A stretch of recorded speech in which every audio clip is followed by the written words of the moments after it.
The following is an Elwood City Sports production.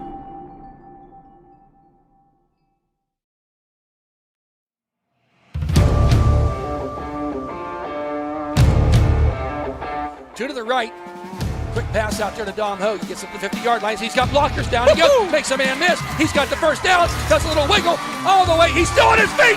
He's at the 10, the 5, touchdown! Handoff to Partridge. Tucks it in the left hand. He's up the left side, and he's going to go all the way. At the 10, the 5, touchdown! 4th and 15. It's all down to this. Back to pass. Give and chase. Throws it out there, and he's hit. He's short of the line again. He's short of the line again. With the free kick. Nice header by Keystone Oaks. But taken there by Huth. Shot on net. And it's a goal!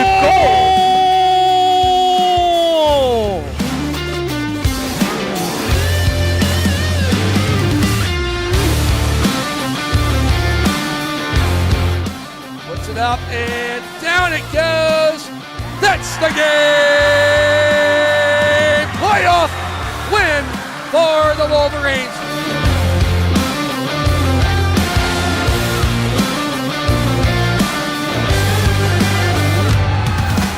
Inbound to Caleb serving. Yes! It's gone! Shoots it. It's over! The boy is over! The Wolverines win!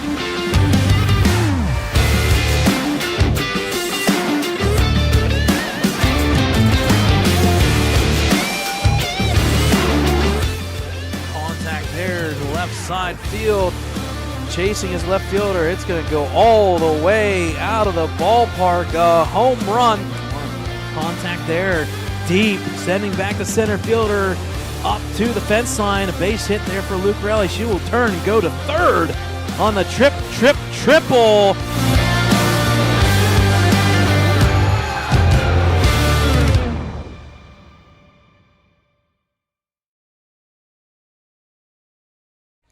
Hi, friends, and a very pleasant good evening as we come to you tonight from Reeves Field, Geneva College, Beaver Falls, Pennsylvania, as the Elwood City Wolverines make the short trip down to Beaver Falls to take on the Beaver Falls Tigers. EC Elwood City coming in with a record of 5-4, 4-2 in conference play. Beaver Falls 4-5, slow start for them, but they've been surging just like Elwood has here. Both these teams with a record of 4-2 in conference play. Thad Sturgeon alongside Brad Windhorst. Skinny Windhorst running the camera for us tonight. Brad. Playoffs. It's yes, both these teams you can say are in the playoffs, but man, you're talking about home field. The winner here tonight could be sitting there with home field advantage. I see you got the standings up there, Brad. You want to run through them quick because we're going to be a few moments away from the Star Spangled Banner. Yeah, both these teams are pretty much in the playoffs, but whoever wins will be the number 2 seed and the number 3 seed, and then we'll talk about everything else here after our national anthem by the Beaver Falls Tigers Band.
All right, folks, there's your national anthem once again by the Beaver Falls Tigers Marching Band.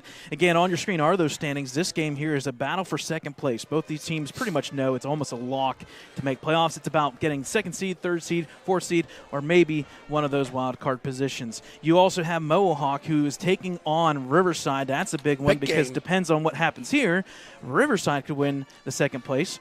Mohawk then is possibly a wild card team in the playoffs. And don't forget, there's a couple other games that are big. Western Beaver is hosting Freedom. If Freedom wants to get in, they would have to pull off the major upset and then get some help.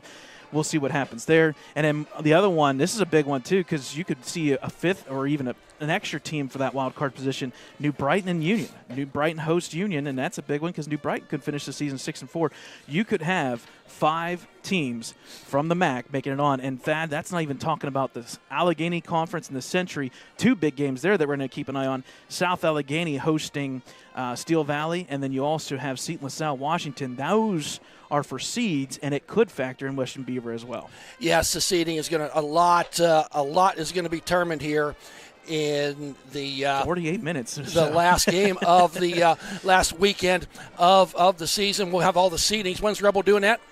2 o'clock tomorrow, which games are not done yet, so I'm assuming that's going to change. Yep, I assume that as well. As they want to thank the Beaver Falls Tiger Band. On the senior night, they had seniors introduced here before the game. Brad, the Wolverines coming in, riding pretty high off a pretty handy win last week over Union, winning Mercy Rule 41-6. A 2-game winning streak for they took care of business. Almost mercied the Riverside Panthers the week before. Had that hiccup loss there to New Brighton. And their 2 other conference wins were against Mohawk and Freedom. Beaver Falls coming in. They started the season, Brad, with 4 losses and then rambled off 4 wins and a loss last week, 21-18 to Riverside. Yeah, talking about that Elwood offense. We knew the defense has been great, but the offense has been insane. 146 plays in 2 weeks, 975 yards of offense, and on top of it, 89 points. If they can keep that trend and blow out this team as they come across the field on your screen right now behind here the they come. That could be a big opportunity here for Elwood to get 3 big wins to finish off the season and guarantee another winning season. That's the first time since that 2010-2011 season. It's been a while, folks, for the Wolverines. Yes, it has. And carrying that American flag there tonight is Vinny Curry, the junior, 6'0", 240. And number 9, Colton Gullo. We'll be saying both of their names quite a bit here tonight, carrying the EC flag. Beaver Falls will be coming out here shortly.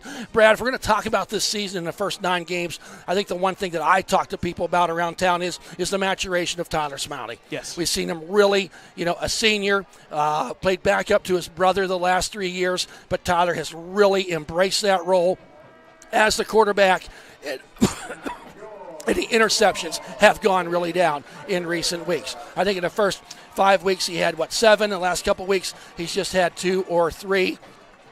And Tyler Smiley is going to be one of the – you have your keys to the game? Well, I'll put them up there later on. Okay. And what you're getting at, yes, unfortunately, he does lead the 2A section in interceptions, but he also leads the 2A section in touchdown passes. He's like top 3 in pass completions, pass attempts, and he's number 1 now in 2A, I believe, with passing yards. And overall, in the top 15, top 10 of WPIAL, it shows that Elwood has balance that they hadn't had in the past or haven't had to rely on.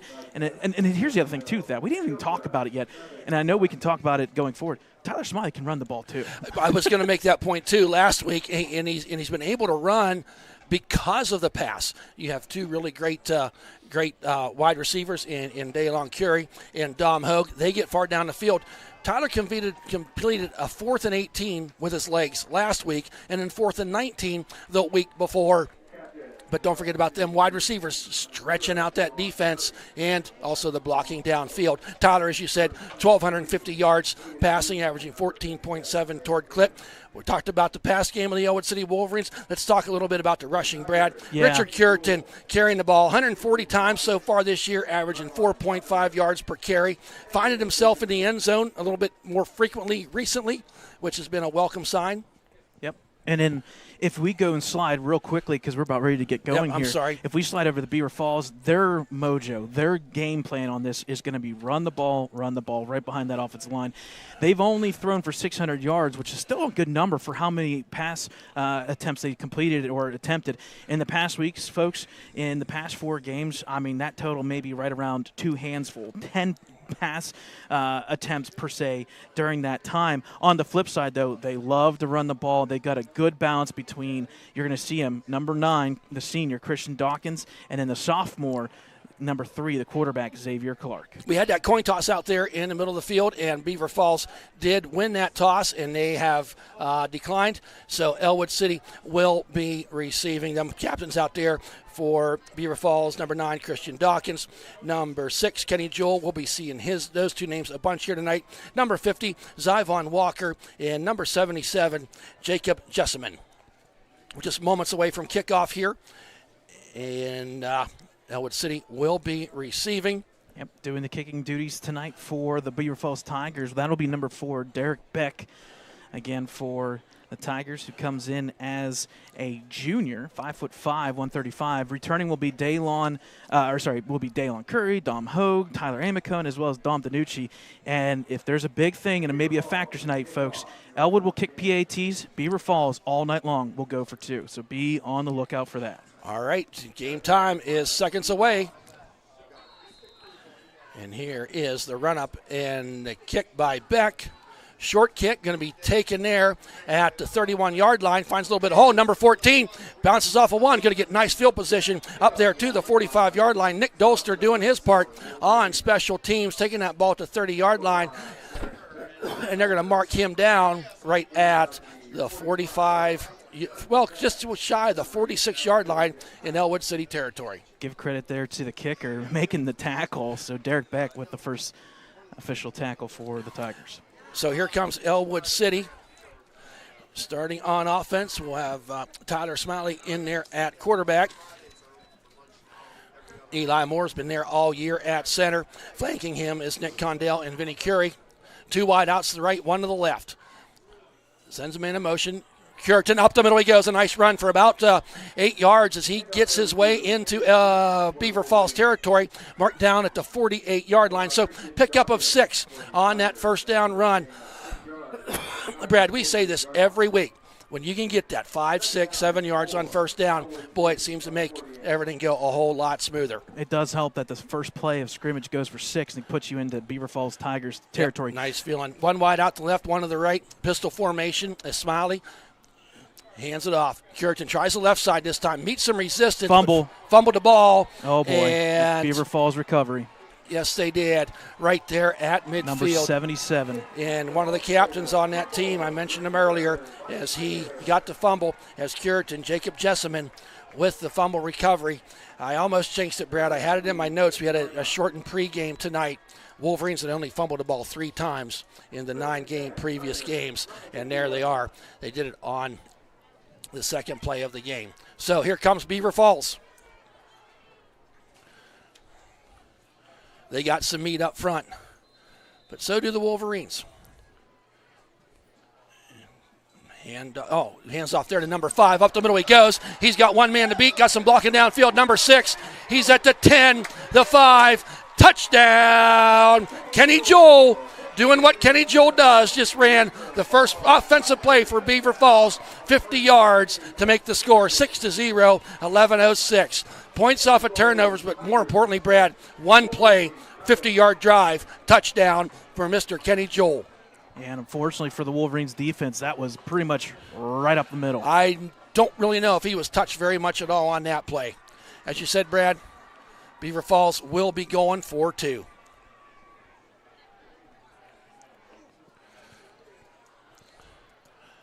In the shotgun, number 3 with the ball, wants to keep it, tries up the middle, and he's going to meet a wall of white jerseys as Xavier Clark is not going to be able to complete that 2-point conversion. So at the 11:06 mark, it is 6-0 in favor of Beaver Falls. Yeah, and unfortunately, like you said, Thad, the fumbles and the turnovers for Elwood the past 3 or 4 weeks has been bare minimum. It's been kind of like an interception right before halftime, or just throw it up, see if maybe somebody can make a play. That one there, you got to give credit to Cureton. He made the right run read, and he went to the left, but the punch out there by the DBs for Beaver Falls, and a nice quick turnover, and just like that, the momentum instantly on the Tigers' side of things. Yes, it is, to make that score. One play, 50 yards. The only thing, again, folks, 2-point conversion, no good, so it is just 6. So here's the run up and the kick by Beck. Waits the whistle, gets it. This time a little bit deeper. Going to be picked up there at about the 18-yard line, trying to dance his way up the sidelines, was Dom Hogue. Not much room to run there, and I'm kind of glad. I'm glad he picked it up, because at first I thought maybe it was going to go out of bounds, but it kind of died there on this Golden Tornado Geneva turf. Am I right on that? Yep. Golden Tornado. So always best press box we get to go to every other year, Brad, as we come down here to Beaver Falls. We got the food, everything. We certainly appreciate the hospitality of Beaver Falls and Geneva College. But the Wolverines now, their third play from scrimmage, as Tyler Smiley's in shotgun. He rolls back to pass. Got his man Barbario out there. Little high pass, but Barbario gets it in, and he's going to fall forward, and he's just going to be, I do believe, about a half yard shy of that first down mark. We've seen that several times here in the last recent games, Brad, is Barbario not afraid to come out of the backfield to kind of get that check down, if you will, for Tyler Smiley. Now, 2nd down and 1. Smiley under center. Back, quick pass out there to Dom Hogue. Dom fits a foot race. Stutter steps, gets out the outside, and taken down out of bounds at the 45-yard line. A nice pickup on that play of about 11 yards. Yep. And that's Dom Hogue. We've got to watch him do that now for about 4 years, Brad, as Dom catches that ball pretty close to the line of scrimmage, and his yak yards are pretty crazy. 79 career catches now for Dom Hogue, and that's his 37th catch so far this season. 1st and 10. Wolverines move the sticks. Hand off there to Frisk this time. And should have maybe went left. He went right instead and met a whole lot of black shirts. Going to give him 1 yard on the play. Yeah, tackle there by number 6, Kenny Joel. This defensive line here for the Beaver Falls Tigers is their bread and butter. Once you get past it, though, there are spots that are open throughout the backfield and the DB area. You got Jacob Jessamine down there, Brad, the senior, 5'11", 300 pounds. Now, 2nd down and 9. 3 wide outs to the right, 1 to the left. Smiley back to pass. Got some time. Wants to go deep. Got his man down there. And a great catch. Oh, they got to say it was incomplete pass. As DeLon Curie went up there. Good coverage.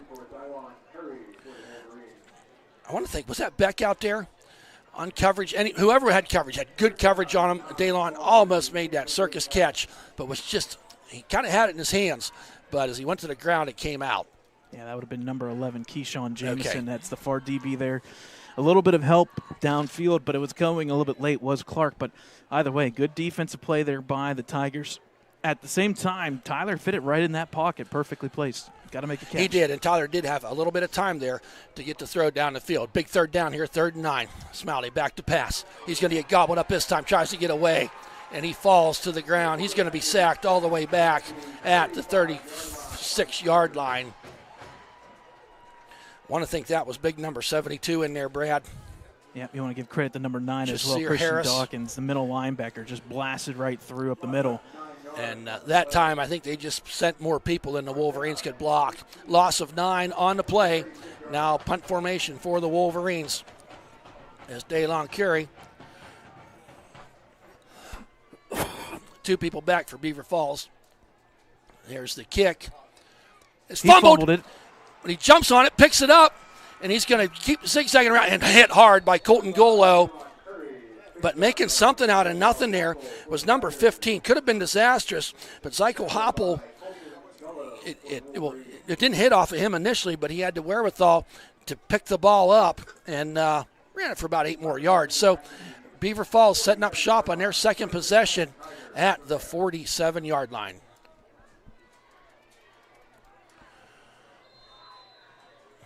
Right now, the Beaver Falls offense is 1 for 1. 1 play and a touchdown. 2 wide outs to the right, 2 to the left. And up there this time at number 9. And big PJ DuBois was there to say hello. Christian Dawkins, not much on that play. Really going to give him no gain. So now it's going to bring up a 2nd down and 10. So this on the 2nd down and 10.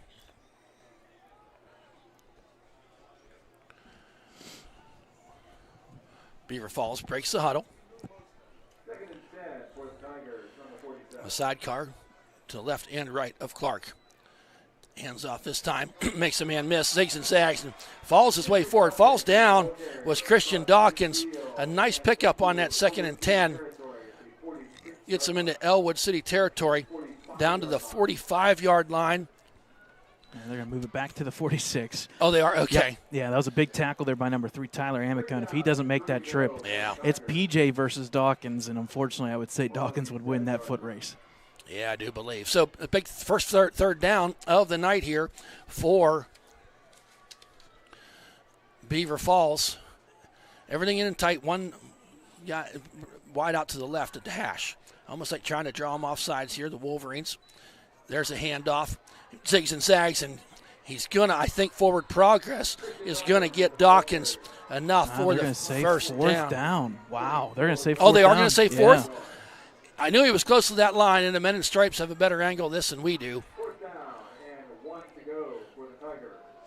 And was that Cam Mills in there? It was number 9, Golo, as well as Mills that slid over from that middle line. So 4th and inches here.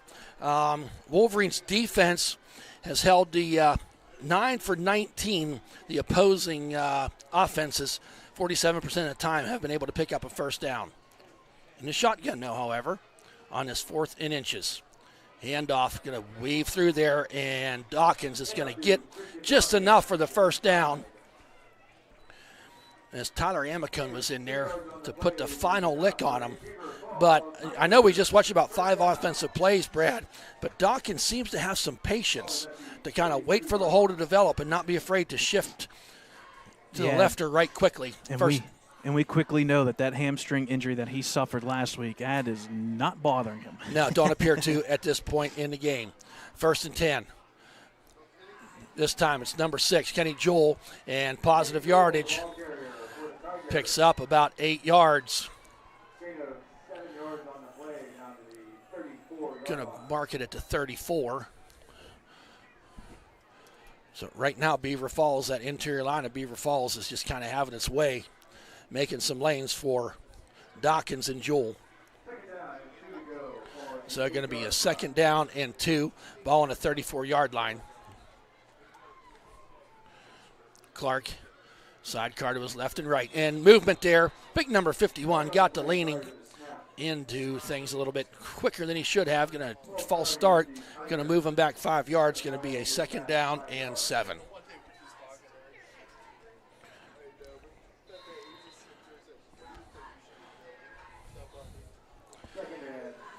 So Clark on the sidelines there, getting direction from head coach Jim Mooney. As the Wolverines got PJ DuBois, Declan O'Brien, Drake Davis up there on the line on this 2nd and 7. Back to pass. Clark giving chases. O'Brien throws across his body. Got a man wide open down there at the 23-yard line. Zigs and zags. He gets all the way down to the 14-yard line. A nice play as Kenny Joel just found himself in a soft spot. There is a player down. Yeah, and I believe it's Xavier Clark, the quarterback here.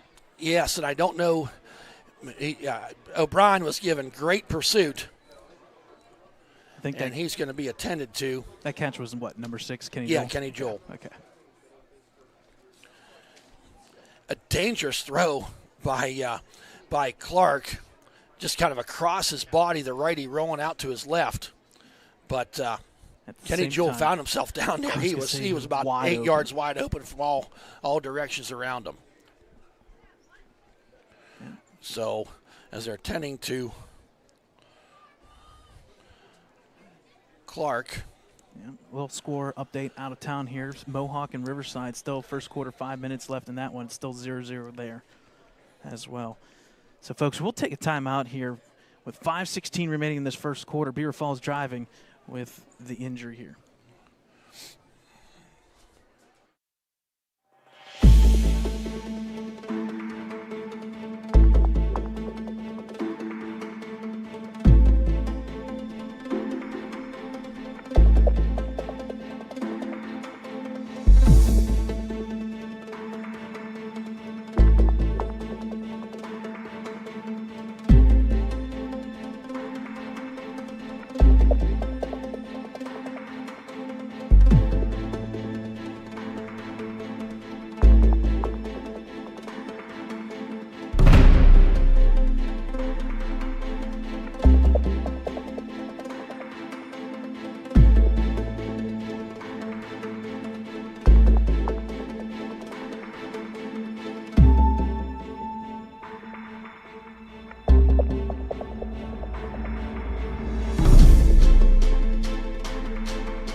Welcome back, folks, as they've attended to quarterback Xavier Clark.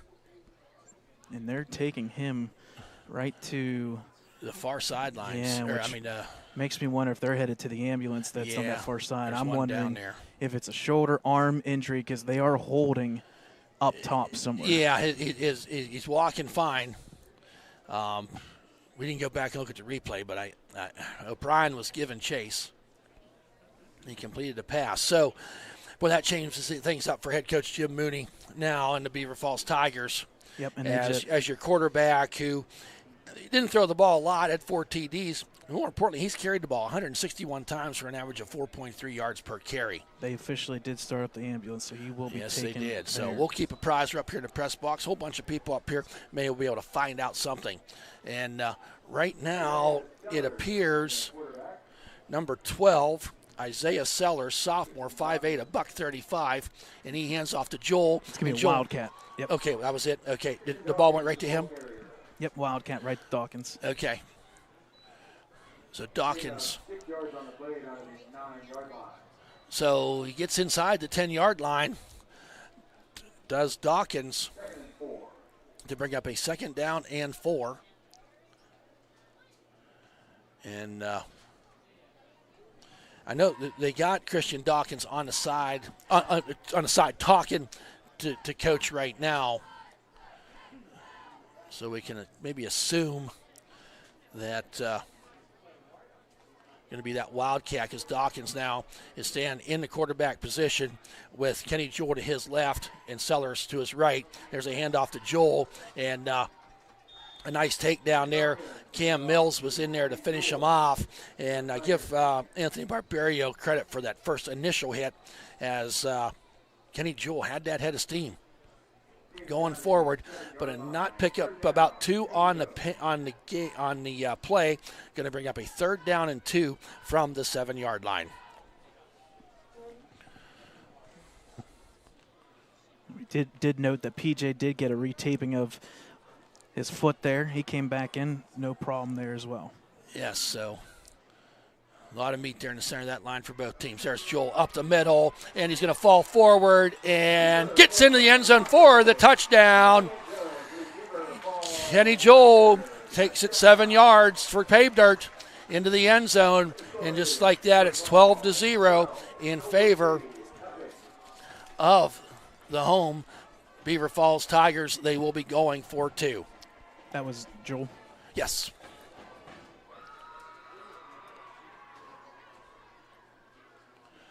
So going to go for 2 now. And they don't have a quarterback. And yes, a timeout is going to be taken by Beaver Falls. You know, Brad, it's just in defensive.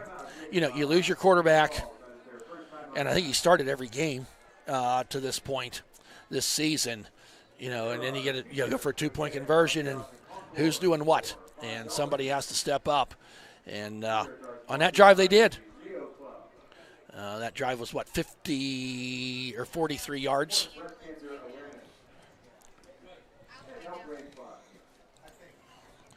For the Tigers to get them to 12-0 at the 3:24 mark. So after the timeout,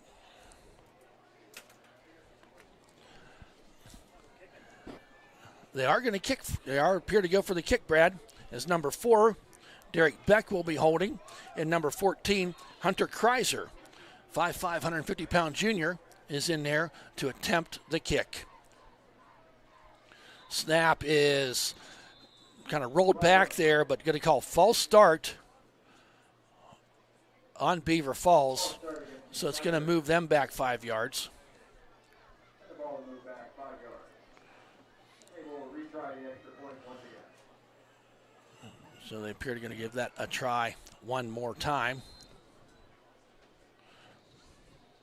Looks like number 17, Ethan Henderson, is in there doing the long snapping duties. There's a good snap this time. That kick is going to be wide left.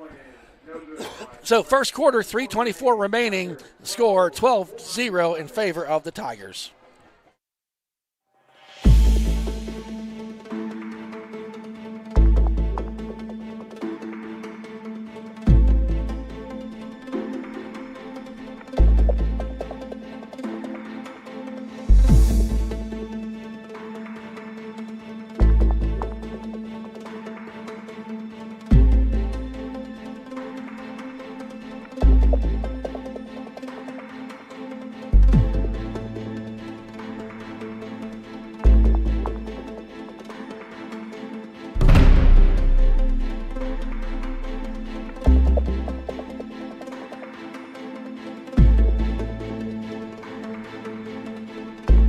Welcome back, folks. Beaver Falls leading 12-0, 3:24 remaining. And there's going to have the run up and the kick. Dom Hogue and Daylon Curie back deep to receive. Here's the kick. It's going to go out of bounds barely. Whew.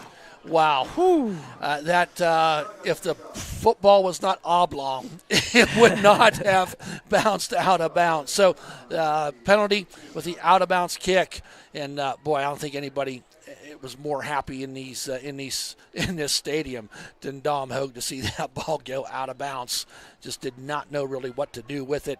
And luckily for Elwood City, it did go out of bounds. Well, I like this too. They're going to force them to re-kick. Okay. I like that. So they'll try it again. They've consistently put it in from the kicker's right-hand corner. So now they'll be kicking off from the 35-yard line. As they put the tee down, once again, senior night. Nice crowd. Nice crowd here tonight. Elwood City, of course, traveled well. Wasn't very far down Route 18 to get here. Took longer to get down Main Street than the rest of the way. Run up in the kick. They were offsides, didn't call it. Taken there at the 28-yard line by Dom Hogue. Tries to get through the first wave. So gets it out to the 41. So they gained a yard on the penalty. So Hunter Kreiser with the tackle. So Wolverines now, their third offensive possession. First one got cut short via fumble. And the second one got first down, but then stalled out after that.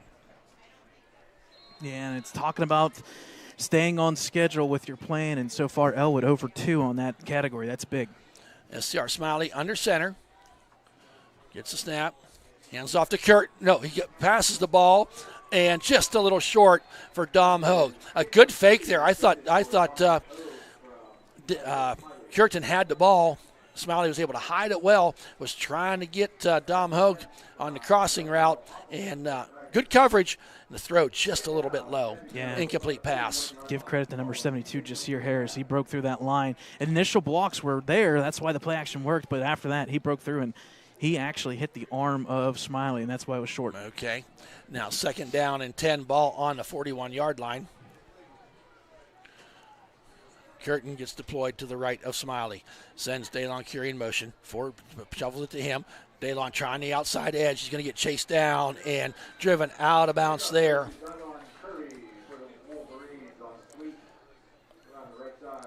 Not much running room there. Daylon's a little slow to get up, and he's going to just find his way to the bench on the sidelines. No, I think that was Dom Hogue, actually. No, it was Daylon. Now, Daylon's out in the field. No, but he came back on, right. And now they're sending him back off. Yeah, and unfortunately for Daylon there, the whistle was pretty fast, and he'll have to sit out at least one play now. Yes, it was. So, all that said, he picked up 2 yards, so it's going to bring up a 3rd down and 8. Smiley's going to be in a shotgun. 2 wide outs to the right, 2 to the left. Sidecar, Curtin to Smiley. Sends him in motion. Finds his man, a little bit behind, and unable to pull it in was Dom DiNucci. He would not have had enough for the 1st down at that point anyway. And just like now that, it's going to be punt. Another a 3 and out for the Wolverines. And that's Elwood just not staying on schedule with these downs. When it's 3rd down and 8, 2nd down and 10, that's not going to do it against the speed here of these Tigers tonight. So punt formation for the Wolverines. Back to receive. It's a beautiful press box, but there's some pretty huge pillars in between the windows that I got to work with. So Daylon Curie awaits the snap from Patterson. Driving kick. Going to be fumbled there, but jumped on wisely. That's a Tried to pick time. up that ball and keep running. Was numbered 15. 15. I was 19. 15. Ezekiel Hoppel. So at some point, does the coach say, young man, just jump on the ball, or see what happens if he picks it up and go? But I tell you what, defensively for the Wolverines right now, they find themselves down 12-0, and Beaver Falls has been able to move the ball pretty much at will to this point in the game. You got 2 wide outs to the right, to the left, 1 to the right. Didn't see who the quarterback was in there, but hands it off to number 6. Makes a man miss, and nice tackle there. Coming up through there was Barbario to take Joel down. It's actually Smiley. Yeah, that was Smiley that actually took the tackle. It was Smiley. Barbario got his feet. You can call me at 3 o'clock in the morning and tell me I was right. So 2nd and 10.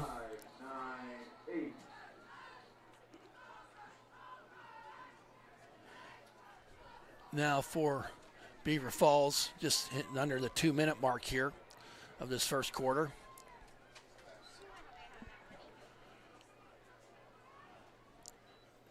Dawkins on the keeper. Tries the right side. Got ridden down from behind nicely by number 8, Cam Mills, to limit that gain to only 4 yards. Going to bring up they're going to give him 5 on the initial spot. So now it's going to be a 3rd and 5 from the 37-yard line.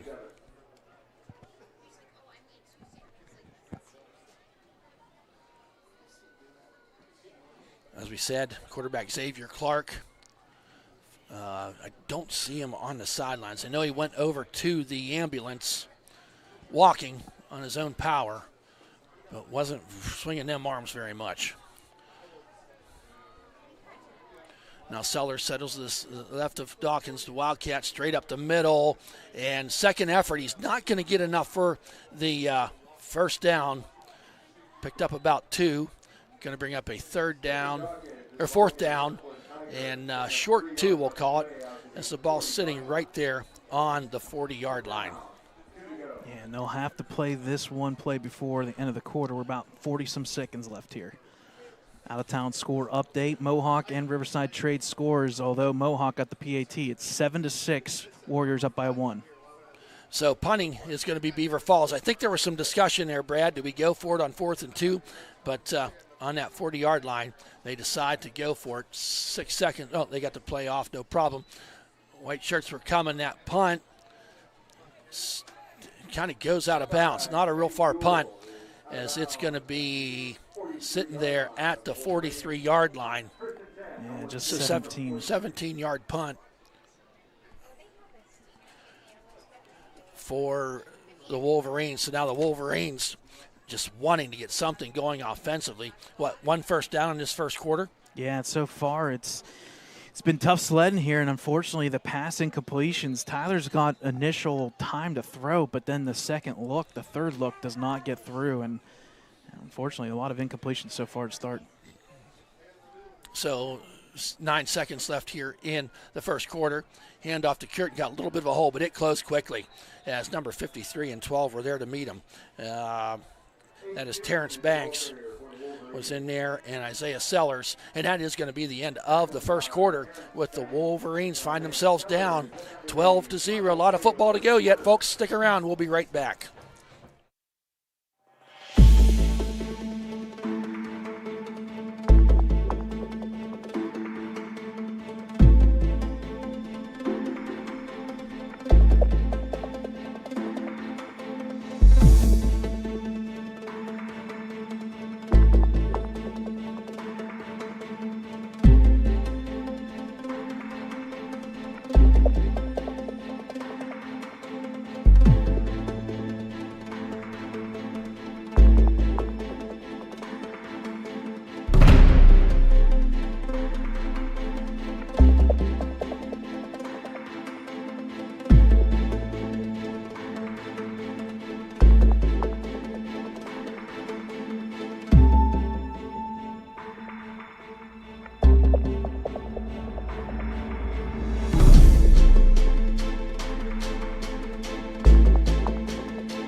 Welcome back, folks.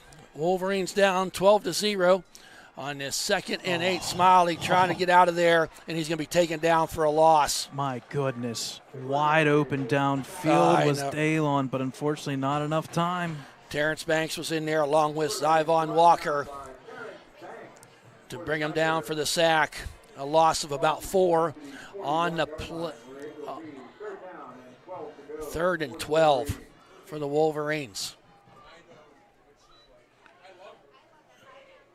If this offensive line cannot hold them long enough, you might as well leave your wide receivers wide open, because they're not going to get the ball.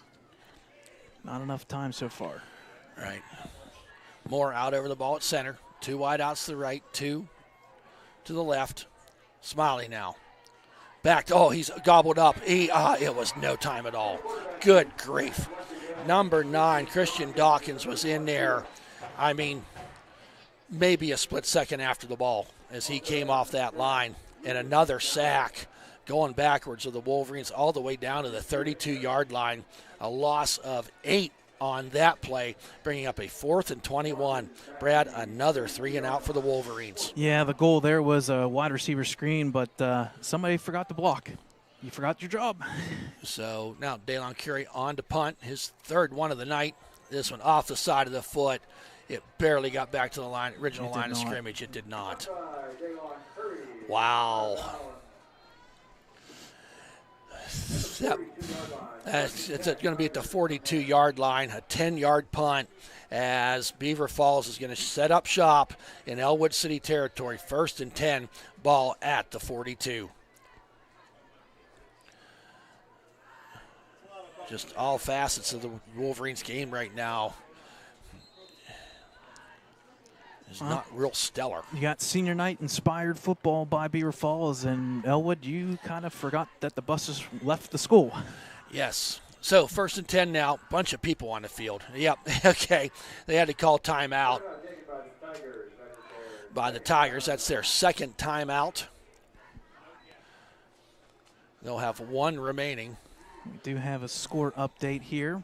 Out-of-town score updates. New Brighton is up 6-0 on Union. And give credit, Mohawk, they're fighting. They're now up 14-6 on Riverside. Hey, I want to give a shout-out, Brad. Tristan Reynolds, he went down there in that Mohawk game with the knee. Had surgery last Friday. I know he was getting one of his first physical therapies today, and his goal last week before that surgery was to find his way on the sidelines here for this final regular season game, and the binoculars up, and I see Tristan over there. Thought he was going to be maybe they had a wheelchair lined up. The great people at Club Hope, Kara, said we could get one, and apparently he did not need it. He's on his crutches over there, so great to see Tristan. Great young man, Tristan is, and so sorry to see his senior season come to an end as he's going through rehab. So keep Tristan and his family in your thoughts and prayers, and but can't keep a good man down. He's here tonight to cheer on his teammates.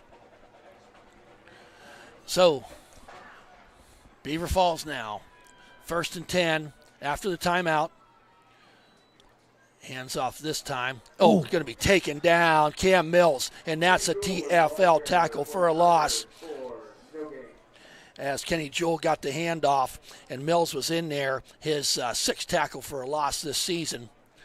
Mills coming into the contest, leading the Wolverines in all tackles with 57. Only a loss of 1 on the play. The hit looked like it was maybe a little bit further back than that, but well, you have to give credit to Cameron there. He had to go about 10 yards just to get there, and when he did, it filled quickly. Yes, it did. So out over the ball is Beaver Falls. 2 wide outs to the left, 1 to the right. Dawkins in there at center, at quarterback. This time he's going to keep it, and Declan O'Brien takes him down behind the line of scrimmage. That was number 11. Keyshawn Jamison in the Wildcat that time, and a big-time loss there. It's going to bring up 3rd and a bunch. Wolverines defense making a nice stand here on this particular drive as he lost 8 on that play. Talk about tackle for losses. O'Brien, that's his 9th of the year. So big 3rd down here. Wolverines would just love to get a stop, Brad. Yeah, not only stop, but just don't do anything stupid and keep this manageable, because right now, if you try to go for it 4th down, they're going to be punting. So this is a big 3rd down and long. Yep. There's the handoff. And falls his way forward was Dawkins. Not going to get a lot on that play. Was that Tyler Smalley with the initial hit? Yep.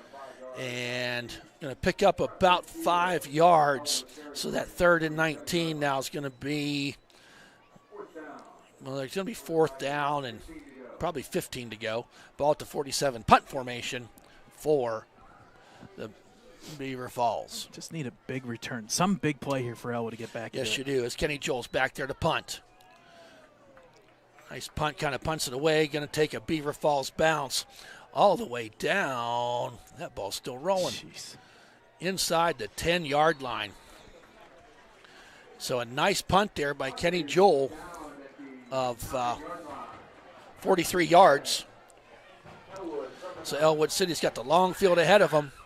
But maybe just take a breath and say you got that defensive stop down 12-0. So as I said, the ball is going to rest right there inside the 10-yard line. Wolverines 90 yards away from pay dirt. 2 wide outs left, 2 to the right. Richard Curtin flanking Smiley, who's in the shotgun. Back to pass. Surveys, wants to go deep. Got his man down there. Caught by Dom Hogue. And he's going to be dragged down at the 50-yard line. 40-yard gain taken down there by Keyshawn Jamison. But a nice pass by Tyler Smalley. Down that left sideline, down the numbers, went Dom Hogue.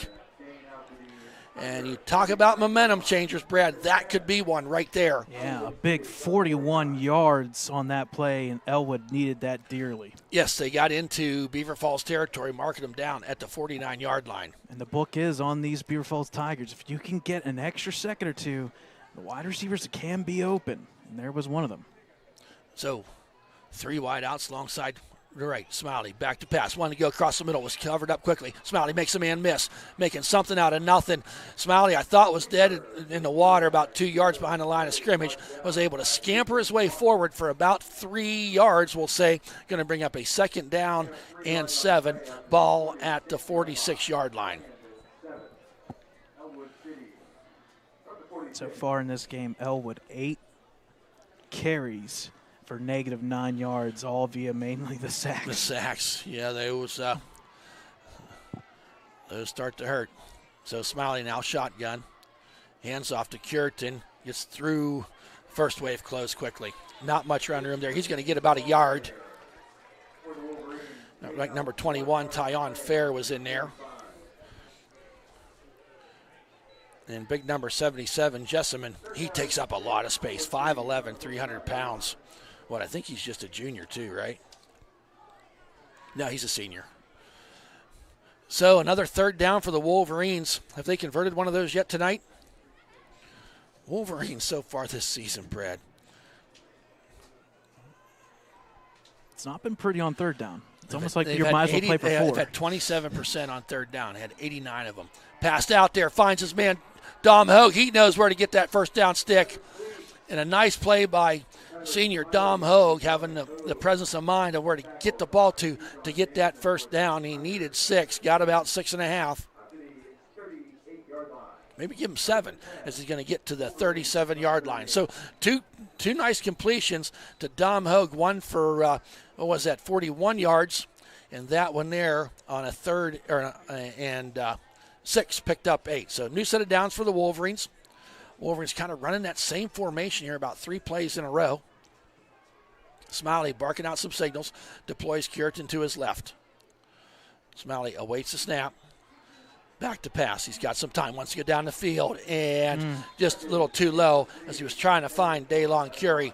I think Tyler just rushed that throw a little more than what he maybe thought he needed to, but he has been under duress a lot of this game, so you can get a little gun shy in those moments. 2nd and 10 from the 38. Unfortunately, there, Daylon was left wide open. He probably would have had 1 or 2 blocks away from waltzing into the end zone. Yeah, been 1st down and probably a whole lot more.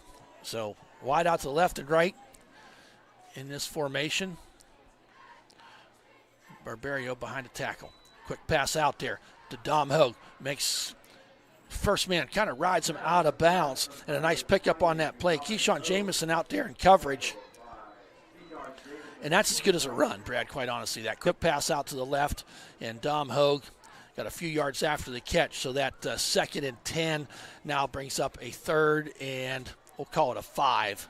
Well, you know it, Thad. If you can't beat them up the middle, you use the flanks, you use the outside edges, and see if you can do something. Good point. Until you can open up the middle. They've tried some play action, but they can't. Just the pressure's too much. Now back is Smiley.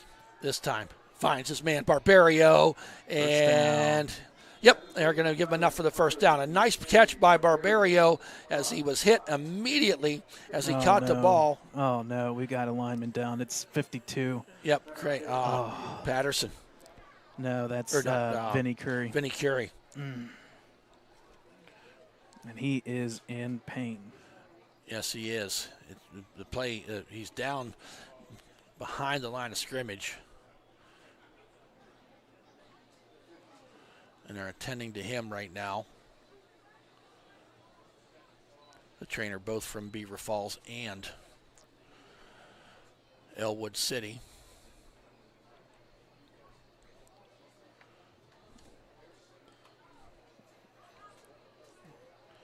Vinny, the junior, offensive lineman, defensive lineman.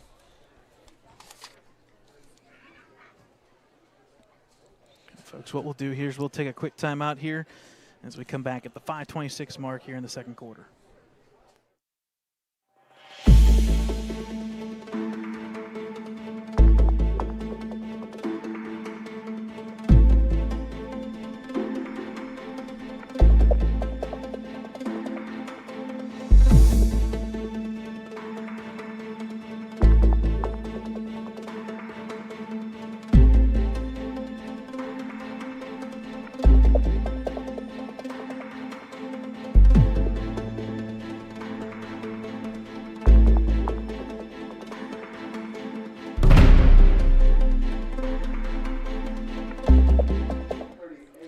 Vinny getting some assistance off the field, not putting a whole lot of weight on that leg.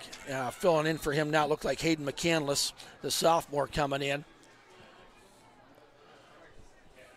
Number 51 on this. Well, that wasn't enough for a first down by the catch by Barberio. Now back to pass. Wants to go deep. Airs it out there.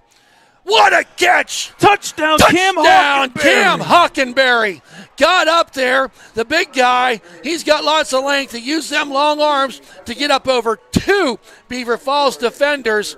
That pass went for 27 yards. Just like that, it makes the score 12-6. Wolverines with a little bit of life here. And with the 5:07 mark in this second quarter. Extra point forthcoming. Aiden Huth on there to do that. Dom Hogue doing the holding. Craig Patterson with the long snap. Waits the snap. Good snap. Kick is down. That kick is off the post. Keeps the score 12-6. But a 90-yard drive there for the Wolverines, Brad. And Smiley to Hockenberry. Hockenberry, his second touchdown for the freshman of the year. Yeah, and that's a big one there. And Cam Hockenberry, he was our featured player last year for middle school football all season long. And what a nice young gentleman already. I remember during our playoff game, he came up and said hi, and he said, "Hey, are you guys the ones that call our games and everything during middle school?" Absolutely. And a nice young gentleman that a freshman that's definitely going to grow into his own body. Man, this is a big weapon, folks. He's listed as 6'1", but you get up to him, 6'3" plus. Yes, I would say that too. So a great drive there for the Wolverines. Not much via the run. 49-yard pass, 8-yard pass to Dom Hogue, both them times. A nice first down pickup there by Barberio, and then paid dirt. Was it 28 yards you said? 27. 27 to Hockenberry. They are working on Vinny Curie on the sidelines. He's down on the track getting attended to. So kickoff now for the Wolverines. Daylon Curry. The run up and the kick, high end over end kick, taking them all the way back to the 15-yard line. As they go up the middle, and a nice takedown finally there is number 15 of the Wolverines. Dom Workley gets in there, gets him down low, and lets his buddies come in to finish things off. So 5:01 remaining. Remember, Brad, Wolverines have all 3 of their timeouts. Beaver Falls with just 1. You know, Brad, we're going to talk about, Xavier Clark. That was in the couple minutes to go in the first quarter, went out of this game. So it certainly changed the offense perspective. And the big thing about that drive there, folks, that was the 90-yard drive. And up to that point, they did not even have 100 yards. So they just got over that mark. And unfortunately, it's going to be a penalty. Yes. Wow. It's illegal substitution, I'm assuming, or participation. Yep. So participation there, and that's big. Yeah, it is. So that takes them to a 1st and 15 ball on a 27-yard line. I believe it's Dawkins in there. Hands off to Joel, and he's going to be stood up nicely. There you go. You make a play on offense, and all of a sudden the defense kind of Cam Mills was in up there to kind of put a stop pretty quickly. Yeah, this is what Elwood needs to do. Kenny Joel. Really, I mean, right now, if you're Elwood, you're just down 1 score. No gain on that play. 2nd and 15.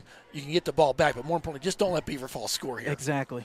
Take this in with a 1-score lead, or take advantage, but don't do anything stupid to get beat. Like there's a lot of football left. Just down by 1 score. There's a wide receiver wide open to the left. Just saying. Man. Oh, they got him. Declan O'Brien's out there, and I don't know. He's not usually out there. And what a tackle. Mills again. Cam Mills. He ate his Wheaties. Man alive. He got back there in a hurry.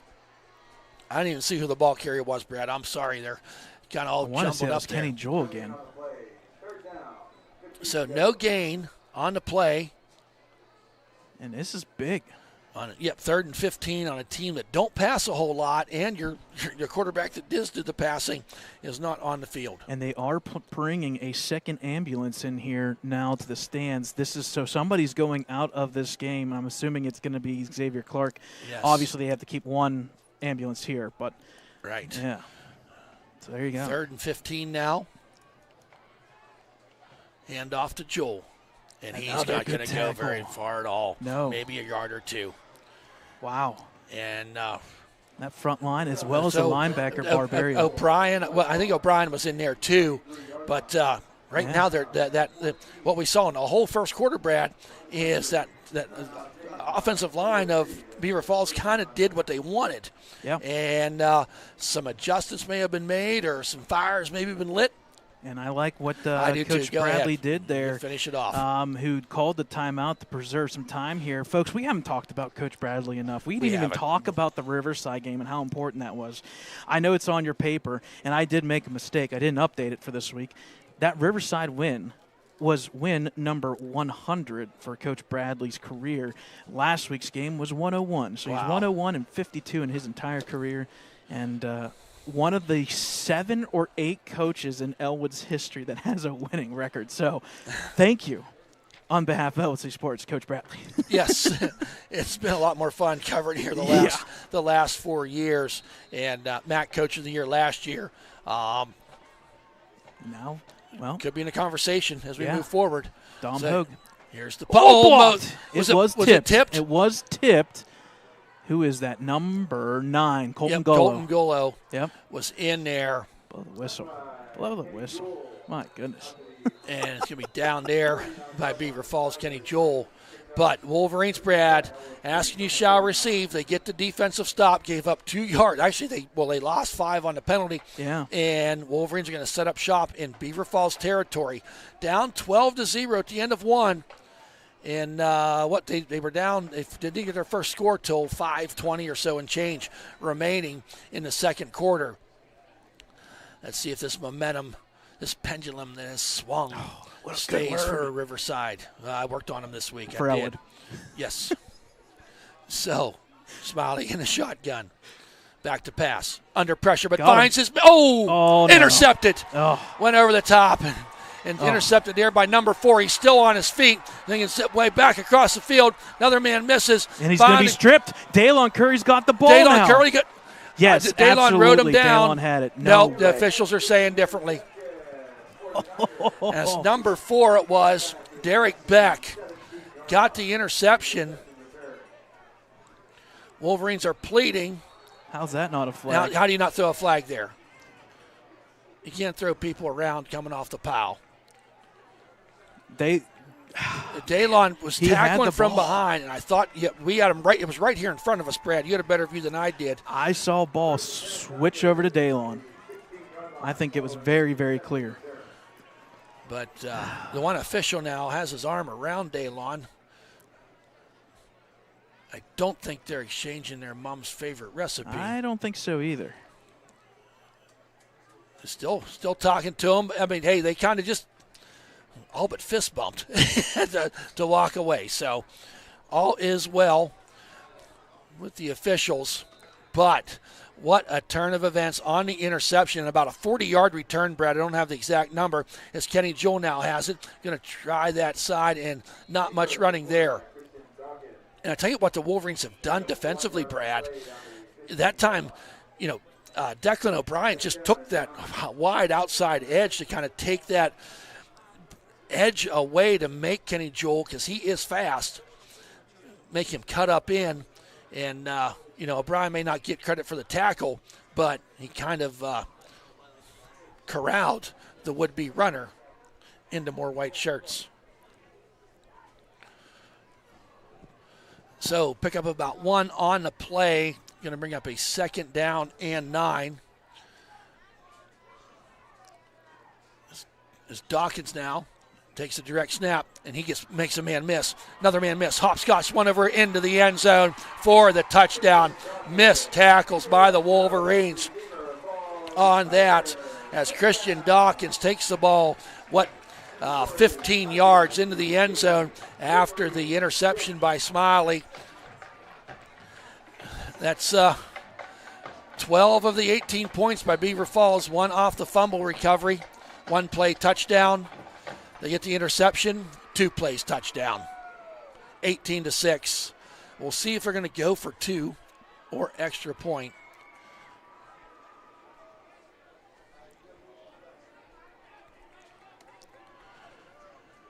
So we'll wait and see. But at the 2:10 mark, it's 18-6, and they are going to go for 2. Flag once again on a 2-point conversion. Going to move them back. As Christian Dawkins. Oh, there was a timeout by Beaver Falls, their final timeout with 2:10 remaining. But wow, Brad, you get the fumble, next play touchdown. You get the interception, 2 plays later touchdown. And that gets you to 18-6 in favor of Beaver Falls. Beaver Falls out of timeouts. And going back to the interception, Brad, that Beck, he was just right place, right time because it was just an overthrow by Smiley. And the play, I remember Daylon, I thought looked kind of open or had a seam and just unable to connect.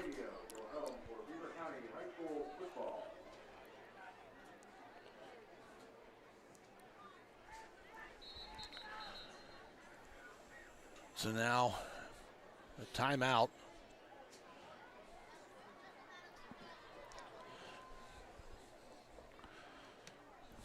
So here comes for the 2-point conversion, 18-6. Beaver Falls trying to make it 20-6. As Dawkins in the shotgun. Kenny Jewell to his right, brings a man in motion. Going to try to cut it up in there, and Colton Golo said nothing doing and took him down. Cameron Mills. Or Cam Mills? At 8 and 9, I'm sorry. So 2-point conversion does not go. So that's going to make the score 18-6 with 2:10 remaining. We'll be right back.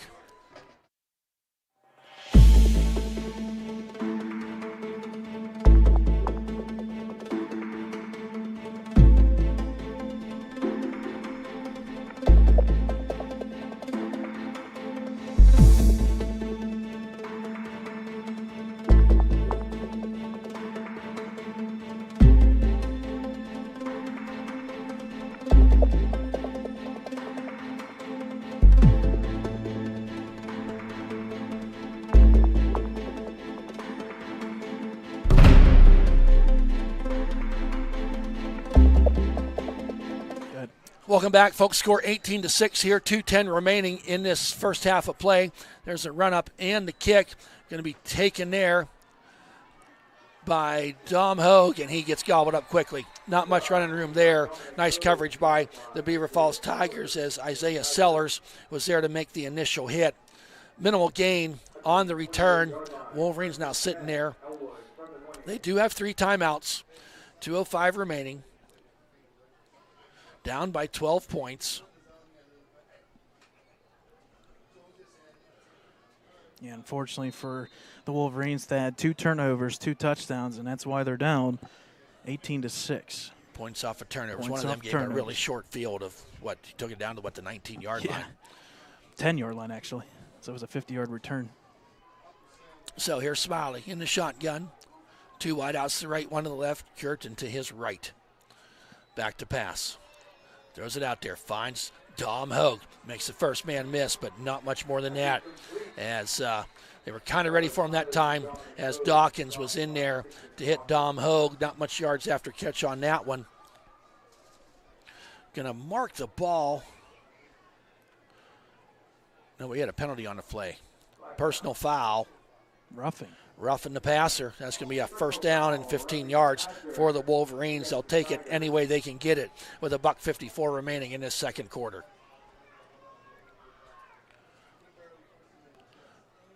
So he's going to get credit for the yardage that he got for the catch was about 5-6 yards. And that's going to take him all the way out, Brad, to the 48-yard line. So the Wolverines, remember, 3 timeouts, 1:54 remaining. It's big. That is big. Don't forget, folks, halftime we'll have the Elwood City Blue Band, Beaver Falls Tigers Band. Stats and scores. Smiley back to pass. Wants to go down there. A nice catch by Daylon Curie and a perfect throw from Smiley. Gets out of bounds to stop the clock. And I'll tell you what, Curie, Tyler threw that ball before Daylon made the break. He turned around. The ball was right there.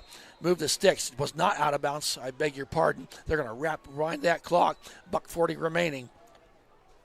Ball at the 40-yard line. Smiley now. Back to pass. Get some time. Pockets collapsing quickly. You got to get rid of the ball. Yep. Sacked all the way back at the 50-yard line. Yep, that's clear as day. You got to get rid of it. And it just, I don't know who you give the sack to because it just collapsed all around them. They're actually going to mark it at the 49-yard line, and Elwood City's going to take their first timeout. But a loss of about 9 on the play, going to bring up a second down and 19. Timeout taken by Elwood City with minute 23 remaining. So a minute 23 remaining here. Wolverines 2 timeouts. But, boy, it's hard to come back up after you get behind the chains. Now 2nd and 19. And it should be Elwood with one more timeout. Should be 1 timeout for Elwood and 0 really? for. I missed one. Yeah, Okay. you're looking at the 2 and the 2, which I have no clue what those mean. I have no clue what the 2 Was it and the the quarter? 2. No, that. Well, yes. Okay. So yeah. Okay. Yeah. So you're looking at the second. You're looking at the downs in the quarter. Yep. I see what you're looking at. So. Oh my. But, boy, the Wolverines had some momentum there at about that 6:5:43 minute mark. I see what you did there. That 6-5-4-3? turnover. Yeah, because it was from like 6 minutes to 3 minutes. And things had gone awry. Another big word. I'm telling you, I don't know where they're coming from. I think it's getting all dressed up. Smiley wants to go deep. Oh, got his man. Hockenberry, the ball was a little bit behind him. Oh. No, they're going to say incomplete. Yeah, the ball was just a little bit behind young Hockenberry. No, we got one. So we have a catch. We have and one then official drop saying catch. or incomplete. Yeah, they're going to say incomplete. No, they're conversing. Well, he just waved them on back, so it's incomplete. And unfortunately, Vinny Curry went back in there for a little bit. He's back out again. So he's limping off on his own, but he did come back out for it. You were wrong, Brad. That's a catch. Okay, well, Putting he the ball sent him down back there. and sent him forward, and now we're all over the place. So, Namal ball to 38-yard line. Going to bring up a 3rd and about 8. Back to pass. Quick pass out there to DeLon Curie. Trying to get to that sidelines, and angle just was taken well by the would-be defender. As number 6, Kenny Jewell, was over there to limit that gain. About a yard? Yeah, ran a long way to get a yard. He just was unable to get cut up in there. So a big play. Both teams here, 1:01 remaining as DeLon Curie goes out of bounds, stopping the clock. Going to bring up a 4th and 6.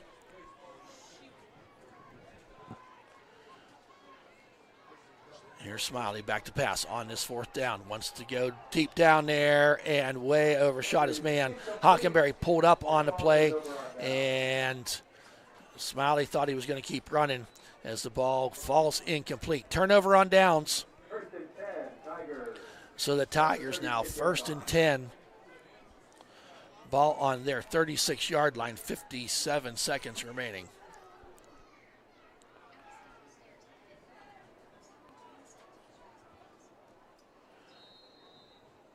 As I said, folks, stick around. We will have the halftime show where we'll feature the Elwood City Blue Band. I know, Brad, you keep checking that computer for them out-of-town scores. It's wild. It's going to be a shootout there at Riverside High School. It's 21-12 now, Mohawk. Boy, Mohawk, they've really turned around from when we played them back in week, 3 or 4 that was. There's a handoff, and not much running room there. As I do believe that was Kenny Jewell on the carry. Pick up about 3 yards, going to bring up a 2nd down and 7. Quite honestly, it don't look like Beaver Falls is in a huge hurry. That if they may just, they got to run another play. But remember, Joel started the game on their first possession, ran, 51 yards? Yeah. For a touchdown. And that big early 3-and-out by Elwood means that Beaver Falls will get the ball the second half, so they can run more clock even. So 15 seconds remaining here. I think they're going to be content just to take a knee, and that's what they do. So at the end of 2 quarters, it's 18-6 in favor of the Beaver Falls Tigers. Folks, we're going to turn it over. We're going to take a break or go straight to band's coming on. Straight right to the band. We'll go straight right to the band. We'll adjust some mics here. And folks, enjoy the halftime show. We'll be right back.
Good evening, ladies and gentlemen, and welcome to the Lincoln High School Blue Band Fright and Funk Show.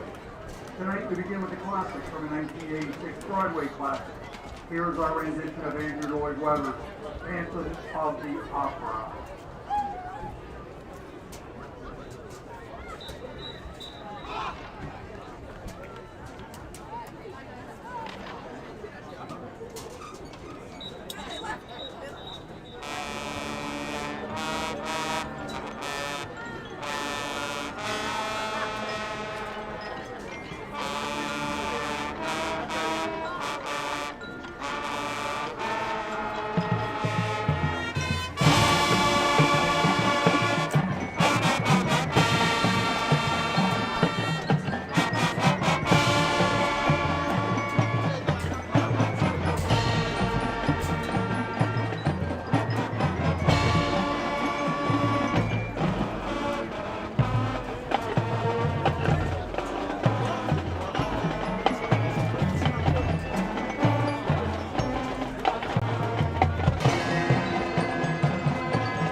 Again in 1982 by Bow Wow Wow.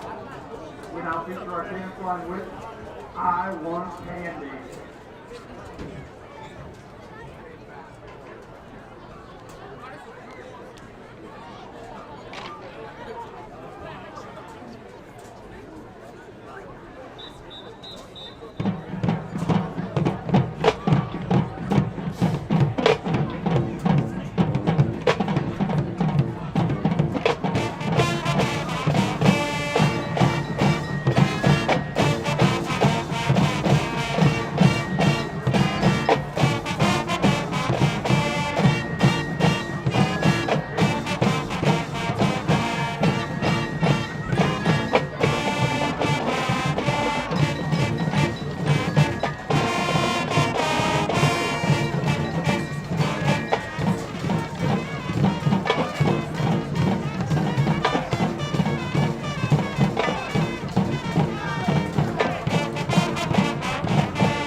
close our first and fun show with a black puzzle pass from 1992 Chicago Honeyhouse.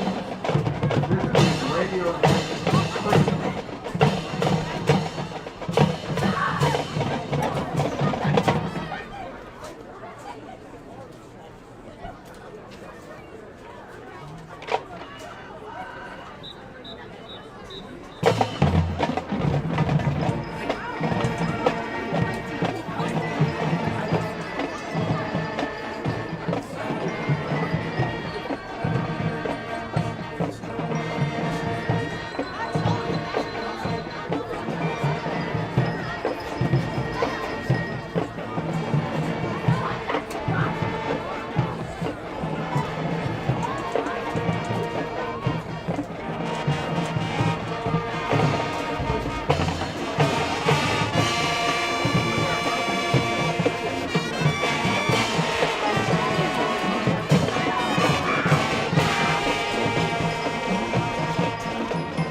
gentlemen, and welcome to the field for your halftime entertainment. Representing the Beaver Falls Area School District and two-time NAM Award communities and music education.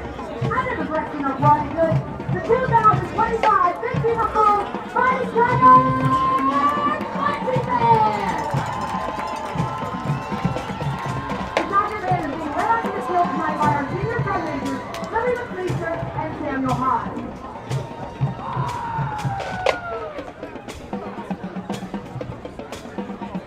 The Tiger Band's 2025 program, entitled What Lies Beneath, explores the themes of harm and payoff. With selections from hip-hop artist Tyler the Creator, renowned composer Cooper Holt, and underground artist Woody. Now let's discover and explore what lies beneath.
The Tiger Band is under the direction of Mr. Ronnie Good, Assistant Director, Colin McCormick, and Teleguard Director, Kathy Pregame. The band thanks you for your time, your attention, and your support.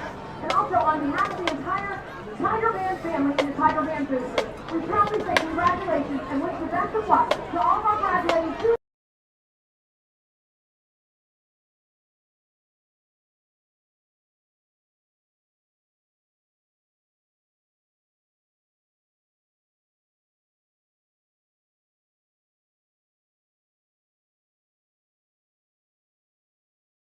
All right, folks, welcome back here to Reeves Field as this is the 98th playing of this series.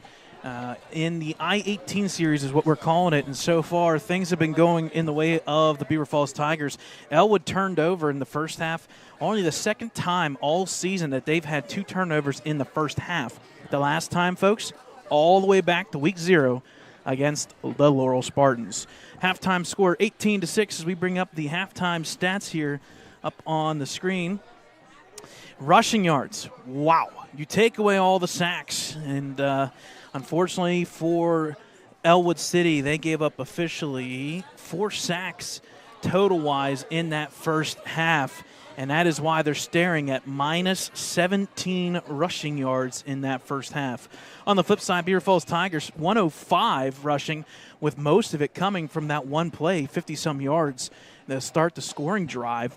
You take away the 50 yards, they were held in check, and unfortunately that is also because of the loss of Xavier Clark, their quarterback, who unfortunately was taken out with an ambulance. No actual rush, but unfortunately we assume that it was somewhere in the left or right arm area for the Tigers. We do see number 7, Marshawn Williams-Smith, warming up here, throwing the ball for the Tigers.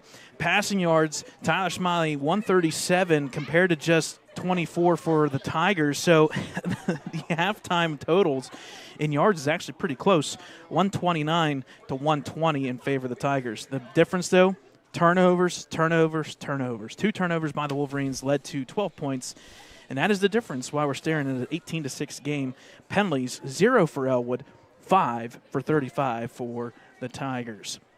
Individual stats, Kenny Joel with that 50-yard gain and that touchdown. Since then, he's carried the ball 9 more times for just 19. So 10 for 69 yards and 2 touchdowns, though, with the other one being the 10-yard run right before halftime ended. Christian Dawkins being held in check at 10 for 45 and a touchdown. But if you combine those 2 individuals, 20 carries over 100 yards, that puts you at an average of about 4.8 for the Tigers. For Elwood City, Richard Cureton held in check 4 for 10, his lowest rush total of the season in a first half.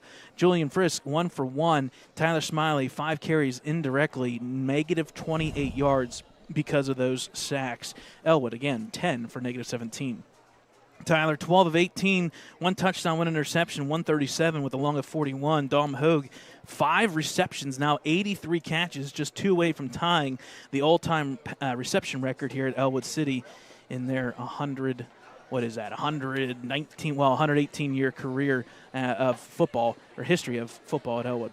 Cam Hockenberry, 2 for 38 and a 27-yard touchdown. That's a big touchdown there right before or right after the end of the quarter, or switch to the quarter, the second there. Daylon Curry, 3 for 15. Elwood, 12 catches for 137 from the big guys. Xavier Clark finished, unfortunately, in that first half, 1 for 1 for 24. The only catch was Kenny Joel, who was left open in the crossing route, 1 for 24 yards. Defensively, Cameron Mills having a game, 9 tackles, 2 for loss. On the flip side, Christian Dawkins at that middle linebacker, 6 tackles, 1 sack.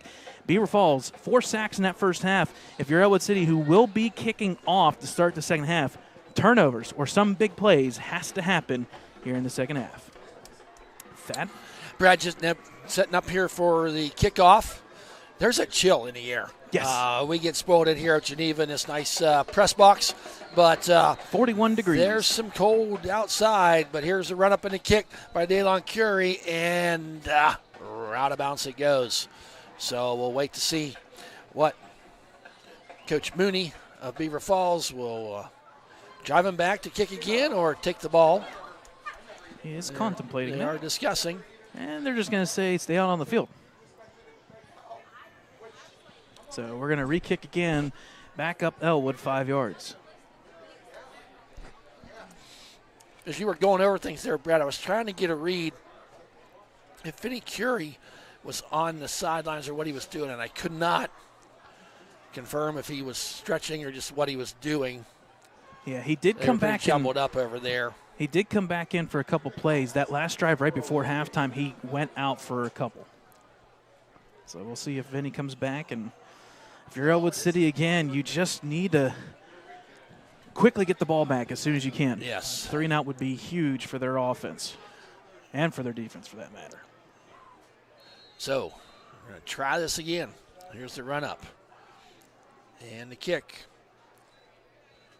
Just kind of squibs it, and That's who jumps on it? Live ball, still rolling around, and it's picked up. Elwood got it. Elwood got it. Are you kidding me? That is number 9, Colton Golo. Colton Golo, and I mean, they originally started rolling the ball around about the 48-yard line, and all of a sudden it comes up. I told you, Thad. I don't even know if I wouldn't really call that an onside kick, though. It was a squib right up the middle. Squib up the middle. We were talking when they tried an onside kick. I don't know if that was really set up to be one, just a squib up the middle. And it's so tempting for them up linemen to reach out and try to grab the ball. And that time he did, and it rolled off his hands. So there's the turnover the Wolverines were looking for. And lucky for them, it was on the first play of the third quarter. Wolverines setting up shop at the 39-yard line. Smiley, handoff, Kjorton. Oh, there he goes up that right side. Can he get to the end zone? He's at 10, 5, touchdown, Elwood City, 39 yards. Just like that, 2 plays, the Wolverines baby. Wow. Get the score, 18-12, 39 yards. As Kjorton went up that right side. Brad, we talked about it. Turnovers. Off the air. Turnovers. Points off of turnovers. And the Wolverines were able to get the job done there. 15 seconds gone. Wow. And the Wolverines get the score. Here's the extra point forthcoming. Aiden Huth, Dom Golding. There's the kick. This time it's good. Honey mustard, it's good. Wolverines cut the deficit. Now they're down by 5 as they find the score 18-13. What a way. You said it. Richard Kjorton, his lowest yard total this season in the first half, and he comes out and rolls off for 39 yards. And wow, that right side of the line of the Wolverines gave him that hole, and he was off to the races. Well, you and I were talking about it off the air. Does maybe Elwood go onside kick? We were thinking, well, they got to score first. The squib kick there works out in favor of Elwood, and then the one-hit play hitter, just 15 seconds, folks. Yeah, and I remember Coach Mooney said, take him back, make him kick it again. Oh. And what is that? Hindsight's 20/20. Yep. He might have wished he'd have rethought that. By the way, Dante Pierce in the house, literally right down in front of us. Oh, there we go. Geneva player. Yep. A couple Elwood players down here playing for the Golden Tornadoes. Caden Dacio, Tim Twiddell, and that ball is live. And it goes out of bounds. But quite honestly, Dom DiNucci,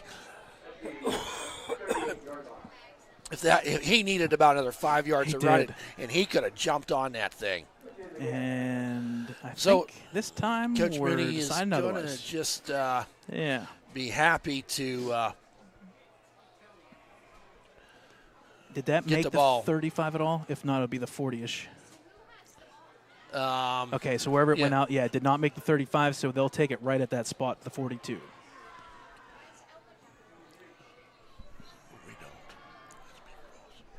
So Beaver Falls now setting up shop for their first official drive of this third quarter. One wide out to right, one left. There's Kenny Joel, gets the direct snap. Hit hard. Drake Davis comes in there. And Declan O'Brien, both seniors, played a lot of football together. Took him down. O'Brien went low. Davis went high. Ouch. And not much running room there. No, and that's a stinger right there, folks. Ouch. Yes. You got P.J. Du Bois down there on that line, along with Drake Davis. Patterson's down there. I want to think McCandless is down there. I can't get a number. 57, 50, and 70. Yep, Condell. Condell. Yep. Is in there doing the line duties. There's a handoff this time. Oh, what a tackle! Wow. Golo again. Golo, another tackle for a loss. He came into the game, Brad, with 13. He's had a couple here tonight. And this third quarter starting for Beaver Falls kind of like Elwood's first quarter did. Yeah. And it's kind of like you trade some punches, and that's been the MAC this year, folks. And we didn't even get time. You didn't get to the halftime yeah, scores. I'm sorry. We'll do halftime scores after this drive and the next timeout that we have. Here we go, folks. That a third down. Third 13. and 13 for the Wolverines. There's a handoff, and he almost got tucked in the backfield. He's got a little bit of a lane. That's a hold. Got a hold out there. It's coming back. Maybe you don't want to, as Christian Dawkins, the ball carrier, he got some positive yardage. I think that was Daylon Curry getting held. Yeah, and I would personally send him back. I would too. That was a big 5 + 6 yard gain. Yep, it would bring up about a 4th and 6. Yeah. The head official's talking to Coach Bradley right now, and the hold happened downfield. So it would be from the spot of the hold. Yep. And that's what they're going to do, march them back. But that was a pretty obvious hold. Didn't get held that tight on my wedding night, for crying out loud. That was pretty easy to see. You're going to pay for that one. So 3rd and 20. You're going to pay into for wedding that mode. I announced a wedding before tonight. So if you're what you're saying is you're in a suit and tie. Wonder why I'm in a suit and a bow tie, a sport coat, dress shoes. I couldn't change in time. Well, you win the award for best looking up in the press box. Well, thanks. It's tough competition up here. 3rd and 20. And not much of a gain on that one. So going to be a punt formation now for. Wow. Just what a weird. I mean, we're getting there, folks, and I know we haven't even talked about it. Next Friday, we're a week away from Halloween. Anything is possible from here on out, and this MAC conference has just been playing to it as Beaver Falls is punting. Yep, there they go. Oh my, they almost got there. They almost got the tip, and it's not a real good punt. No, it's not. And it's going to take not much of a Beaver Falls bounce. Wolverines are going to set up shop right outside of Beaver Falls territory at the 49-yard line. So just the kick of 18, and be first down for the Wolverines. You want to get some scores quick? Yep. Some out-of-town scores here at halftime. All these scores. 20-0 Beaver Falls over Freedom. 21-12 Mohawk over Riverside. New Brighton up 6-0 on Union. Seton LaSalle up 14-7. Upset of the night. Steel Valley up 21-6. And unfortunately for Newcastle, they're down by 4 to Blackhawk. There's a play, and no gain there on the play. That was quick. Is Daylon Curry. So if you're following with us, folks, no gain. The big one there is that Riverside Mohawk game. Mohawk has to win to get in, basically. And right now, it's looking pretty good with a 9-point lead. Riverside's just been all over the place. A lot of teams have. You can talk about the Elwood MAC. City. You know, That's you lost to New Brighton. Yep. You were competitive for a half with Western Beaver if you're Elwood City. Now, brings up a 2nd down and 10, ball on the 49-yard line. Wolverines just down by 5, 18-13. Smiley, shotgun, trips to the right. There's going to be a hold, and Smiley's going to go out of bounds about at the line of scrimmage. But I think they're going to be doing that play again. And if you're Beaver Falls, you would send them back. Yeah, I think so. And that time, it was just hard for the lineman to contain, and Smiley was trying to roll out to the left, running for his life. Well, the initial blocking was great, but unfortunately no wide receiver was open. And when Tyler, and you say this every time, Thad, Tyler gets out of the pocket, the lineman pulled this way, that way, and, well, you get caught. You don't know where they're – it's hard to block if you don't know where your runner's going. Yep. 2nd and 20. Ball on the 40-yard line. Smiley in a shotgun, 2 wide out straight, 1 on the left. Smiley back to – he drops the ball, loses it, and it's going to be Beaver Falls with the recovery. Wow. Smiley went back to throw that ball. There was 3 black shirts right there all around him. Was that Harrison, you hear him say, that got the fumble recovery? And oh my, the Wolverines had some momentum on that first drive coming out. And then this one here, after the hold, you get behind the stick, it was actually 2nd and 19. So now first down for Beaver Falls from the 26-yard line. One wide out to the left, one to the right. Handoff. Joel gets driven backwards. Declan O'Brien was there to meet him. And Declan's playing with a house of fire right now. So gets it down to the 25-yard line, so they are going to give him 1 yard. And unfortunately for Elwood, this is just uncharacteristic. 3 turnovers now, and all of them have been big. Yeah, the other interception gave him great field position inside the 15. Well, how big is that interception right now for the score? It would be an Elwood lead, technically. Now, keeps it as Dawkins. Trying to get to the outside. Gets a good block and taken down. Hit hard there. I think that was Daylon from – no, that was number 1, Dom Hogue. I thought it was number 4, actually. But yep, you're right, Danucci. But a nice block by one of the 50 numbers. Did you see that? Going yeah, on that right side. Was that 58? Else. Was that? I think it was 58 that sprung them for them extra few yards. I think it was Collins. So third down here, 3rd and 4. Beaver Falls. I would say 2 down territory. Yep, it looks like it's going to be Kenny Joel and Dawkins from here on out, basically. I do believe. There's Joel. Tries it left side. He tries to push the pile forward, but to no avail. He's going to gain about 1.5. So it's going to bring up a 4th down, and I'm going to call it a short. I'll call it a solid 3. Yep.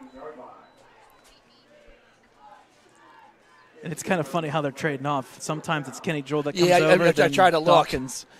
I try to look to see, to think who's going to get the ball. And I think this is very clear. You keep Dawkins. Kenny Joel is the bully. You let him block. Dawkins got that cutback that's been working. Here at 5'11", 200 pound. Yep, 6:30 mark. So big 4th and 3. Goes to Dawkins. Little stutter step, falls forward, and he's going to get down to the 15. He needed to get past the 16 to get the first down. New set of downs for Beaver Falls. Score 18-13.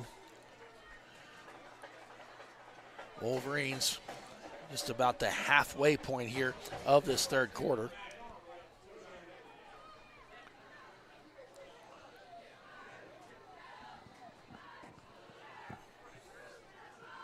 Senior night here at Reeves Field. 2 wideouts to the left, 1 to the right. Dawkins with the run. Gets met there by O'Brien coming in that linebacker position. Going to maybe get a yard. They might give him 2.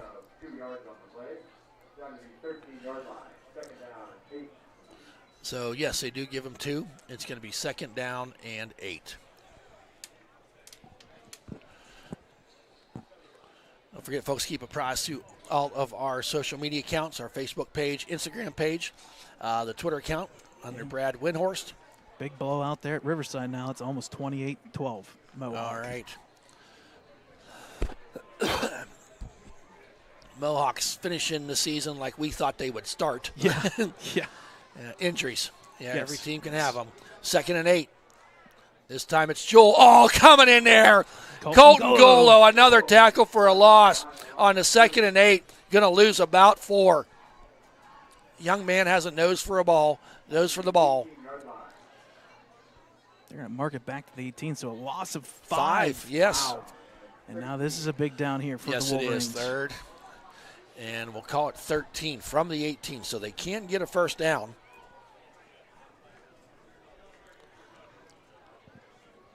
Just got to be careful of any pass plays.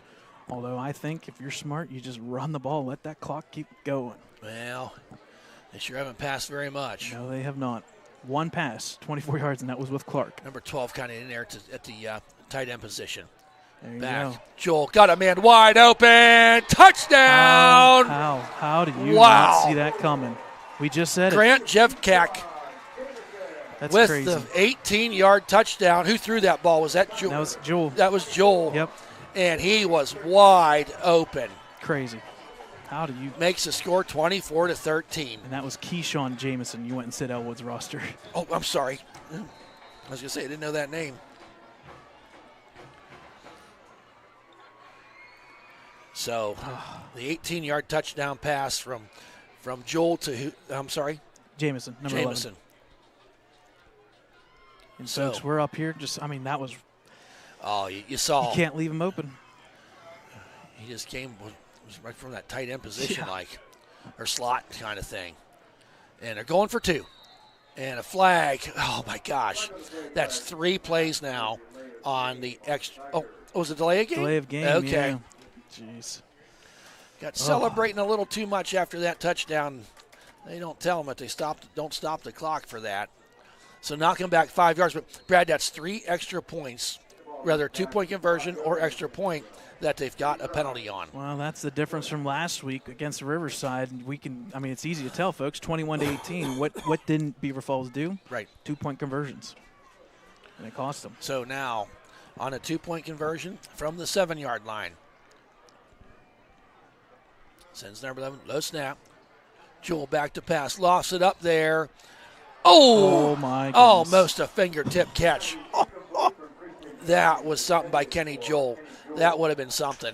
As the Wolverine defenders were just trying to knock it down, they just kind of knocked it up in the air. So 4:04 remaining. We'll be right back. 24-13 Beaver Falls.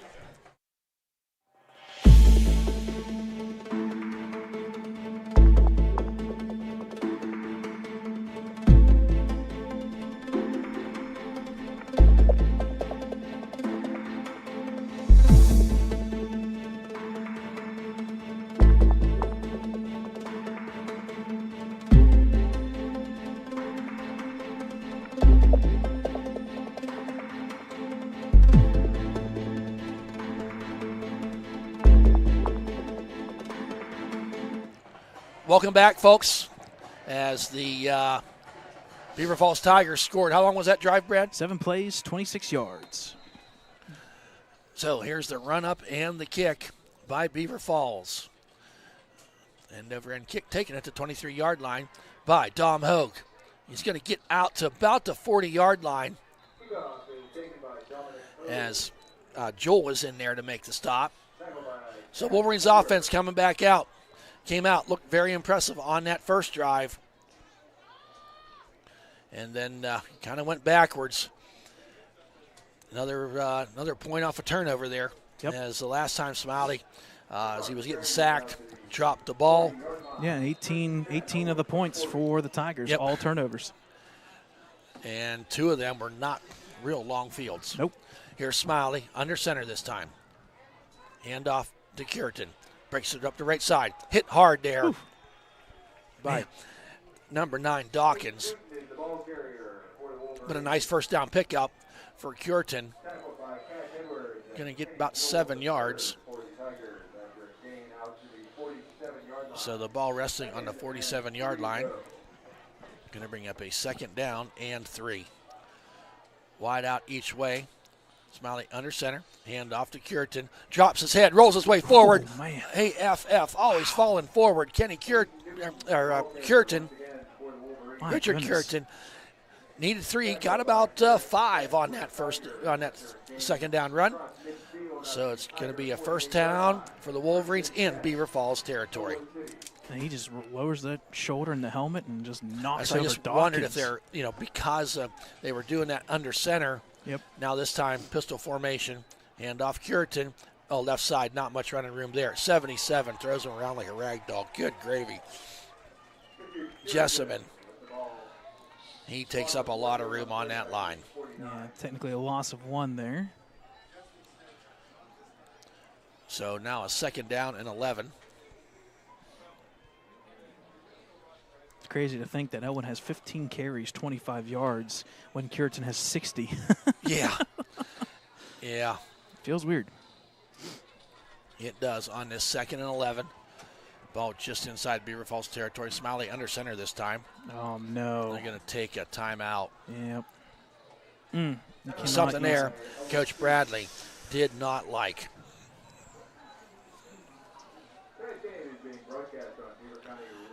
So, folks, long-time tradition here at Elwood City.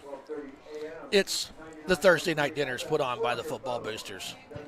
Been doing it a long time. And hey, last night, team dinner, hot sausage and meatball sandwiches, mac and cheese, provided by Ben and Melissa Davis. So we certainly thank Ben and Melissa for supplying that. Ice cream sundae bar provided by Tammy Jo Lombardo, Jessica O'Brien, and Aaron Warner. And I will tell you, Jessica O'Brien and Aaron Warner have been doing desserts for a long time for that football team. So certainly want to thank the Davis family as well as Tammy, Jess, and Aaron for what they do for the Thursday night dinners. And the boosters, Ben Moore, doing a great job this year, his first year as a booster. And that's no easy task. And I know he's one, he'll give credit to others that help him out a lot. And but they all do a great job. 2nd and 11, Smiley rolls to his right, wants to go back. Got his man out there with the catch. He's going to take it down to the 31-yard line. And that was Curitan.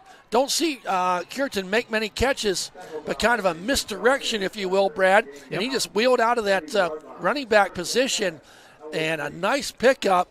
The ball was on the 49. It's going to be all the way down to the 30. So on that 2nd and 11, they got it 19 yards. And that's about the best thing the Wolverines can do right now is answer that scoring drive by Beaver Falls. And they're setting up shop here at the 30-yard line. 2 wide outs to the right, 1 to the left. Pistol formation as Curitan's behind Smiley. This time Curitan nowhere to run, nowhere to hide, and he is driven back. As number 21 was in there, as well as Jessamine. Smiley getting the call from Coach Bradley on the sidelines. Loss of 2 on that play. Wolverines don't want to find themselves going backwards here. Now on a 2nd and 12. Smiley back to pass. Surveys, looks, got a man down there, and just overshot him. At first it looked like Daylon was getting open. Hockenberry was in the area, as well as 2 black shirts. And quite honestly, Brad, he might have been glad he overshot that throw. I would say. Because there was coverage there. I was kind of hoping that they would do a nice little wide receiver or bubble screen or something out of the backfield and just break it in half here. They need about 5-6 yards to make this 4th down. 3rd and 12. Wolverines not very efficient on 3rd down tonight. Back to pass Smiley. Got some time. Throws it down there. One-on-one coverage. He caught it. He did catch it. There's flags all over the place. But the catch is made by Dom Hogue inside the 10, about the 7-yard line. As long as there wasn't any pushing before, this will be against Beaver Falls. Wow. What a catch by Dom. That was a great catch. In a double coverage. He is having a night. He is. Not the first time we said that, but he's stepping up, folks. He's stepping up. Yes, he is. Last regular season home game for the seniors, and that is pass interference. And you'll take that catch instead of the 15-yard line because that was a 24-yard gain. 8-yard line. Yeah. You said 15. Just go. Okay, 1st and goal from the 8-yard line.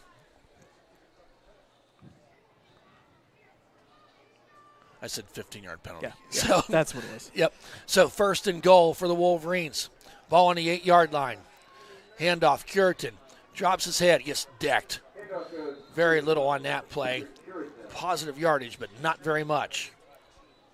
No gain on the play. So they're basically going to bring up now a 2nd and goal from the 8. 45 seconds remaining here. They're going to have to run a play for sure in this 3rd quarter.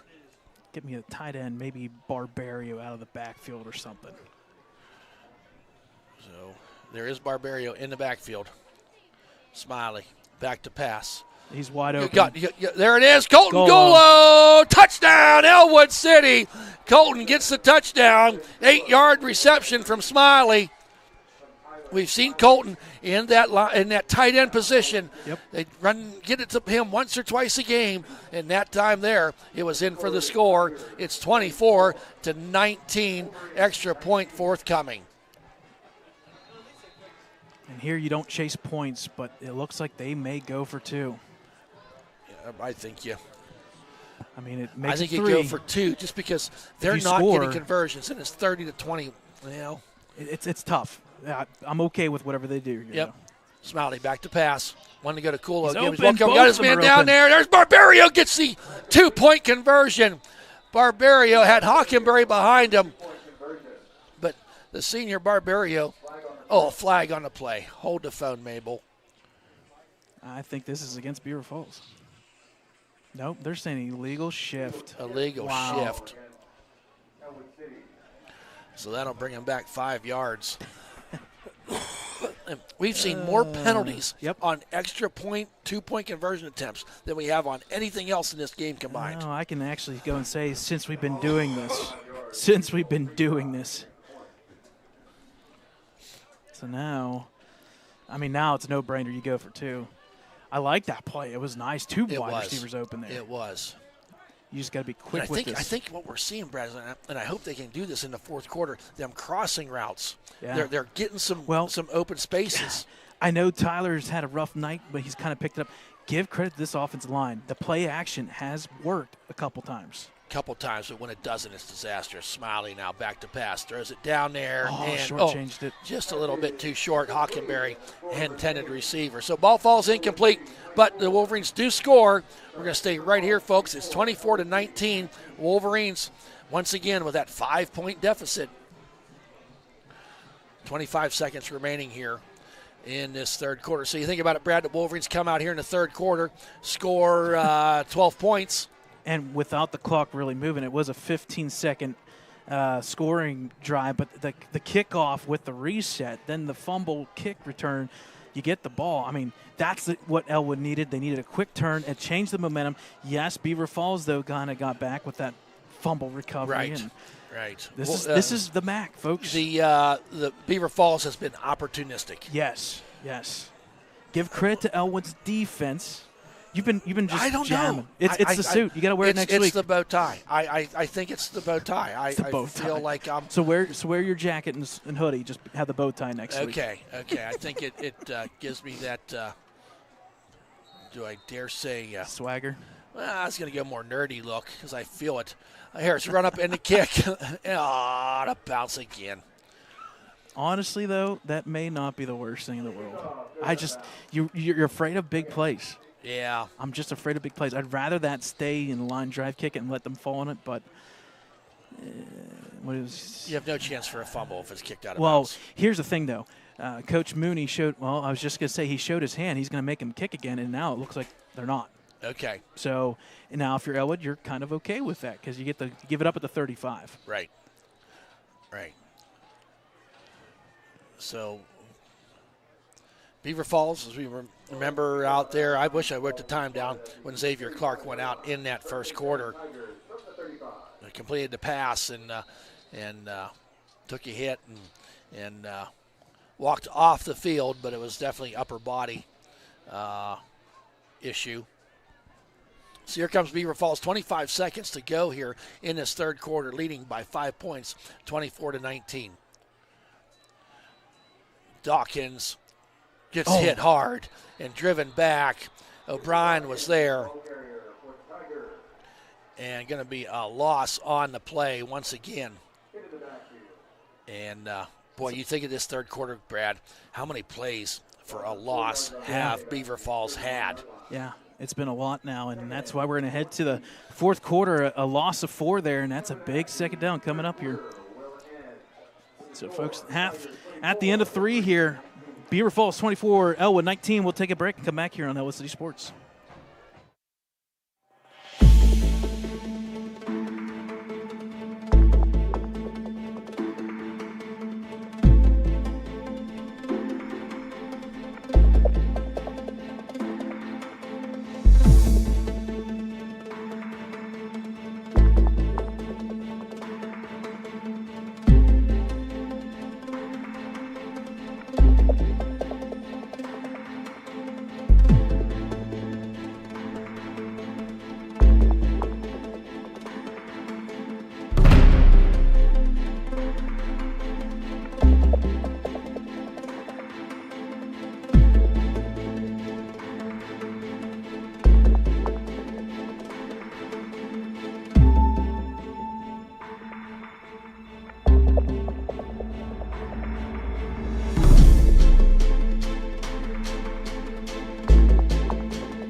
Welcome back, folks. Beaver Falls setting up shop.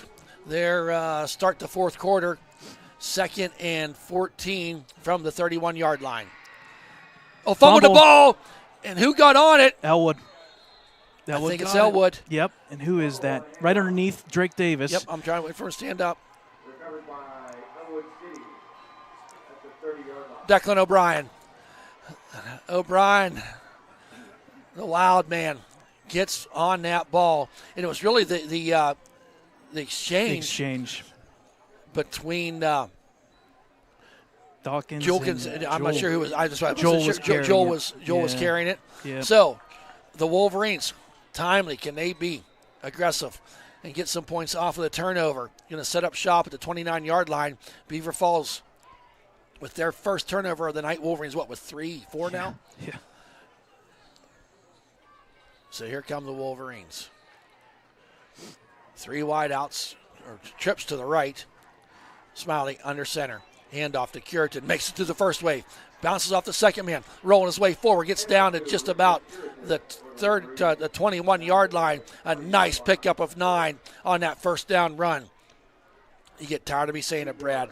But, man, when you get them 6, 8, 9 yards on first down, it just makes things a whole lot easier. Give credit there to Drake Davis and that front line, Eli Moore and 72 as well. They pulled the one guard, and, man, they made it work. So, 2nd and 1. Curitan going to fall forward, and depending upon the spot, he's going to be close. I think they're going to mark him short. I think he is. About a half yard, not even that far short. So the ball is sitting right there on the 20-yard line. So the Wolverines now on a 3rd and 1. You have handy there what they are on 3rd down tonight, because I know it's not that good. So far here in this game, 3 for 7 for Elwood, actually. 2 thought, for 8 for Beaver Falls. The difference, though, on 4th down, Beaver Falls 2 for 2, Elwood 0 for 1. There's Smiley with the tush push, goes over that left side, and he's going to find his way ahead of the line again. Needed a yard, got a yard and a half. Move the stick, says the official. We're at the 10:40 mark. Wolverines down by 5, have never led in this game. Their biggest, they were down the most, 12-0, if I recall, Brad. Yep. Yeah, this is the closest they've been pretty much all night, and what a momentum shift this game has gone through every quarter. And the power of the turnover. And we're not done. Exactly. There's a handoff.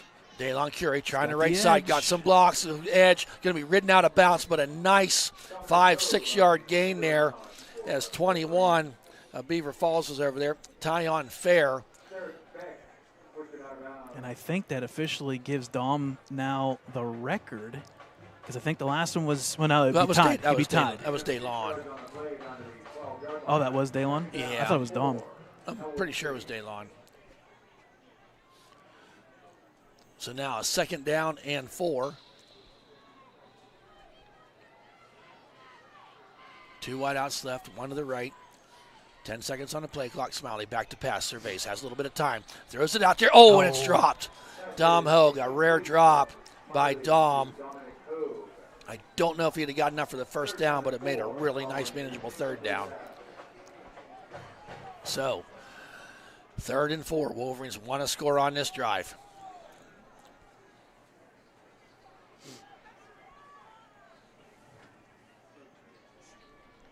Bring up a 3rd and 4. Lots of options Coach Bradley can do here. You got Barbario behind the left guard. Pistol formation, handoff to Richard Curitan. And can he get the push? No.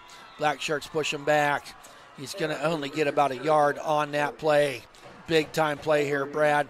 4th down for both sides of the ball. Wolverines would love to get a first down here. Beaver Falls would love to get the stop. On a 4th and 3, we're here on the Beaver Falls side, and you hear the fans making some noise, understanding the importance of this play. Smiley deploys Dom Hogue to the right, DeLon Curie to the left. Gets the ball, rolls back here, got Barbario, makes the catch, gets the first down, puts his head down, and gets it inside the 5 to the 3-yard line.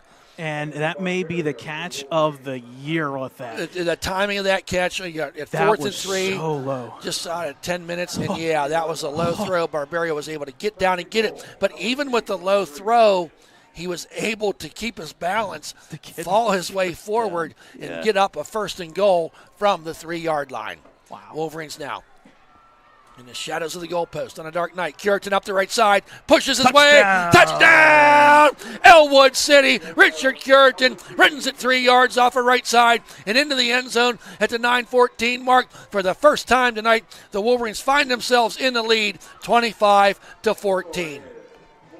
Injured player, however, for Elwood. For the Wolverines.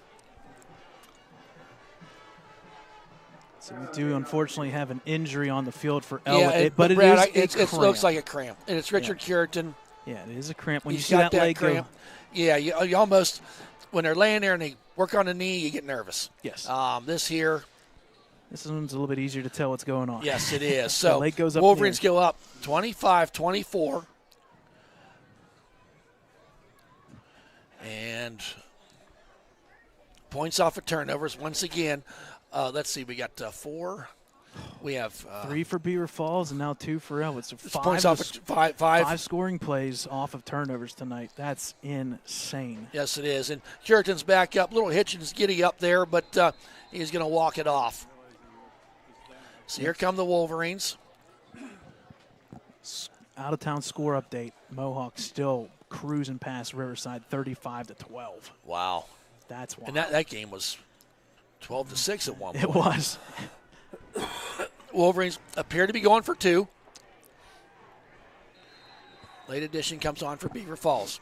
Sends DeLon carrying motion. Rolls out to the right. Smiley throws it underneath. Oh, it was Barbario. That time just unable. Arms just weren't long enough to get that in. But more importantly, Brad, they don't get the 2-point conversion. But they take the lead, 25-24. We'll be right back.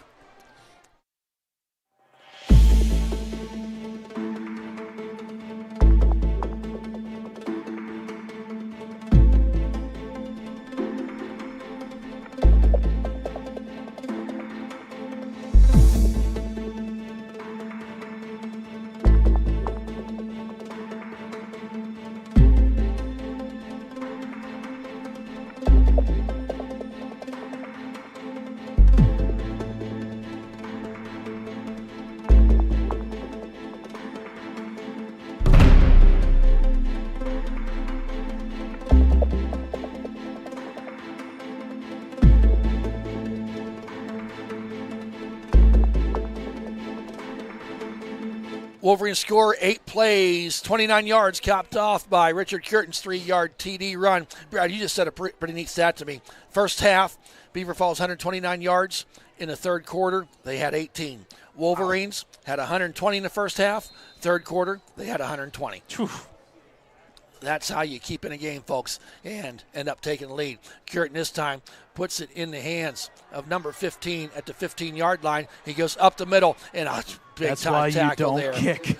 Yeah, as Declan O'Brien, everyone took a little sigh of relief from the Elwood side when he took down number 15, Zykel Hoppy.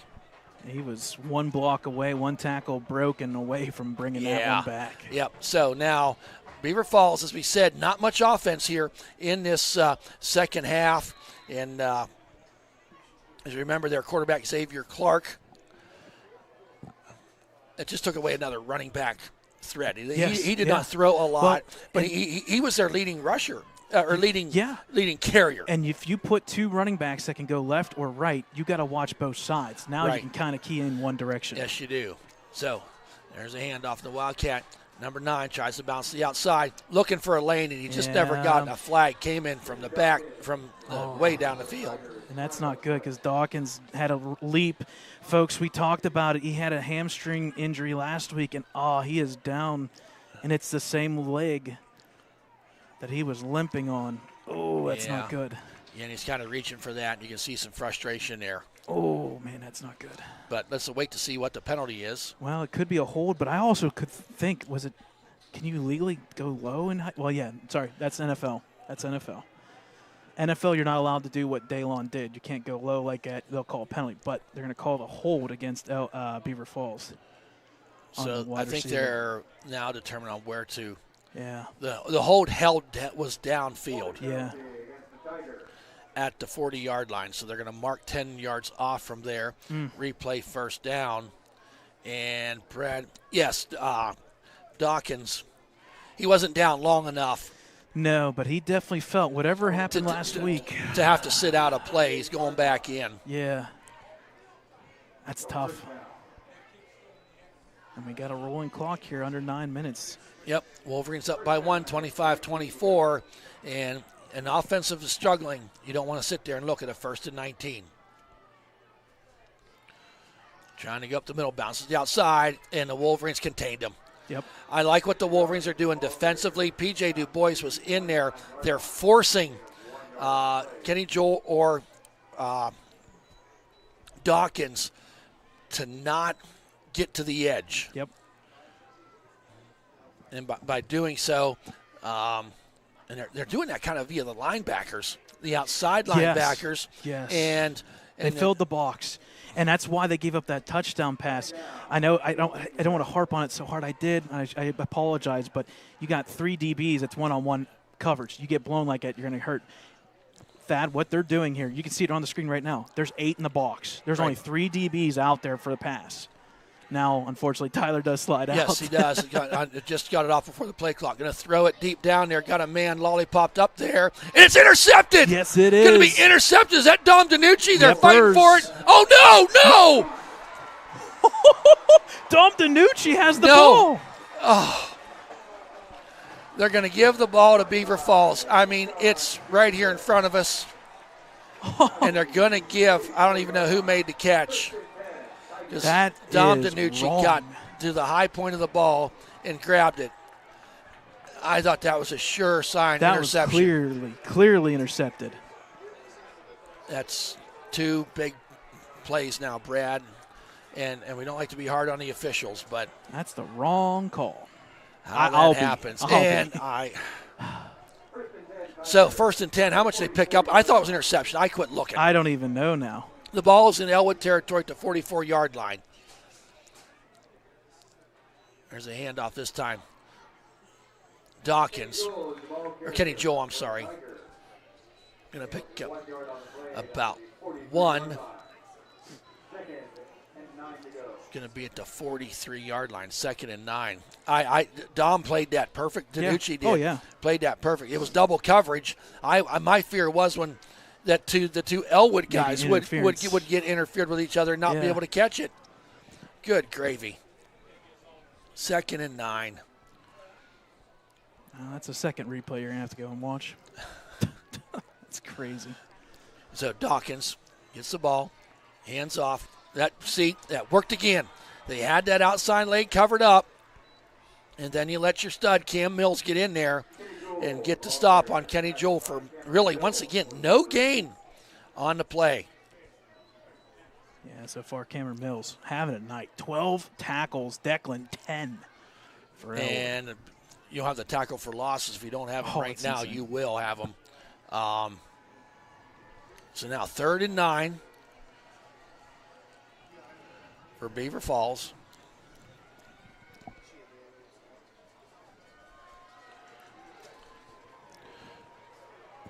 Send Sellers out to the left, far left.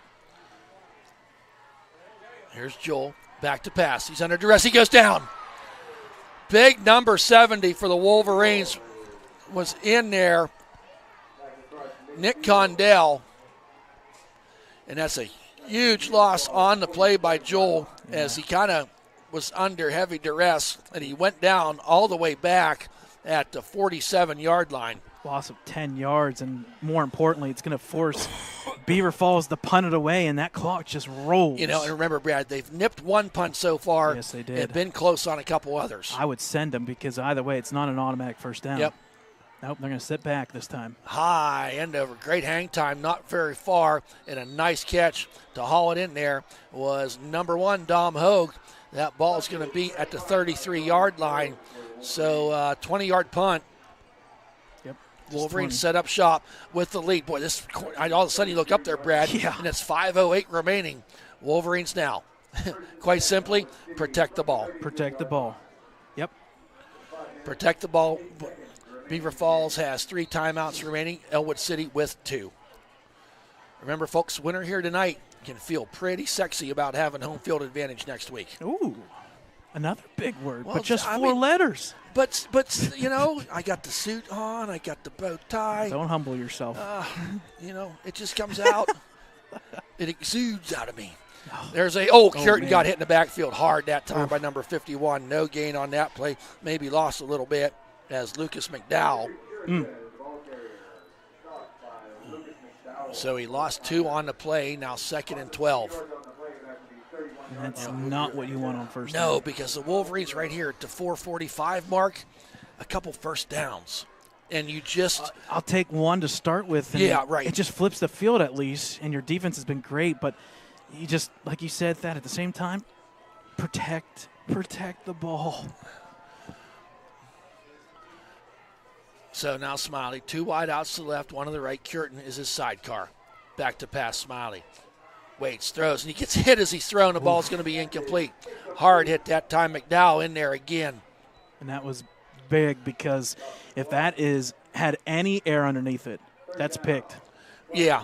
Because there was a linebacker just sitting there, and that was number 12. Well, sitting there. I think, as Tyler went back, the initial pass he wanted to make was not there. I just don't like that call because it stops the clock. Yeah, I had the same thought. You run a quick little pass, a little hitter, maybe get 4 or 5 yards out of it. And now. So, 4:22. Yep. 3rd and 12. Wolverines about 3 for 8 on 3rd down unofficially. Need a big one here. Can the Beaver Falls defense stop them, or the Wolverines keep on going? Under duress, throws it. To batted away there. Oh, my goodness. Wow, that could have been picked. Lucas McDowell, 3 plays in a row. He's been in there on. Incomplete pass, stops the clock. 4:17 remaining. That play, I hate to say it, Brad, it was kind of doomed from the start. Yep. Even if you catch that may be a yard or 2 gain. Again, don't like that all night long. Elwood has been pretty good after that first quarter being on schedule. That one there, not good. Now back to punt. Now you got to kick it out of bounds. Daylon Curie. High snap, but he gets it. The kick. High kick takes luckily an Elwood City bounce as it's going to rest there at the Beaver Falls 42-yard line. So Brad sitting here, 4:06 remaining. We got ourselves a ball game. Wolverines up 25-24. Can the Beaver Falls offense get something going? I would say the playbook is officially open now because that's 2 plays where Beaver Falls caught Elwood kind of napping per se, although Elwood guarded that one real well. Just big pass play, but be careful. Anything broke up the middle, you got to be very, very careful here. Yeah, you do. So, Ain't broke, don't fix it. Yeah, If you're just the keep doing what Wolverines, you're doing. Don't change anything. Yep. I believe that's Dawkins with the ball. Tries to bounce to the outside. That's Not going to have it. Cuts the other way. Makes a man miss, and he gets taken down. As Dawkins, I thought he was going to get nailed for a couple-yard loss, but he's going to end up at about the 46-yard line. So pick up a 4. I'll tell you what, Brad, I mean, I don't know this Dawkins kid at all, but he's playing. He's playing hurt. You can just kind of tell that he's playing through some adversity right now. Maybe not jumping up as quick. See him kind of stretch that leg out. Now 2nd down and 6. This time it's Joel. He hesitated a moment, but he got about 5 yards. Well, you're going to knock. Not a generous spot, but nonetheless, it's going to bring up a 3rd down and 3 for the Tigers. Coming up on the 3-minute mark remaining. Lots of time left. Beaver Falls 3 timeouts to the Wolverines 2.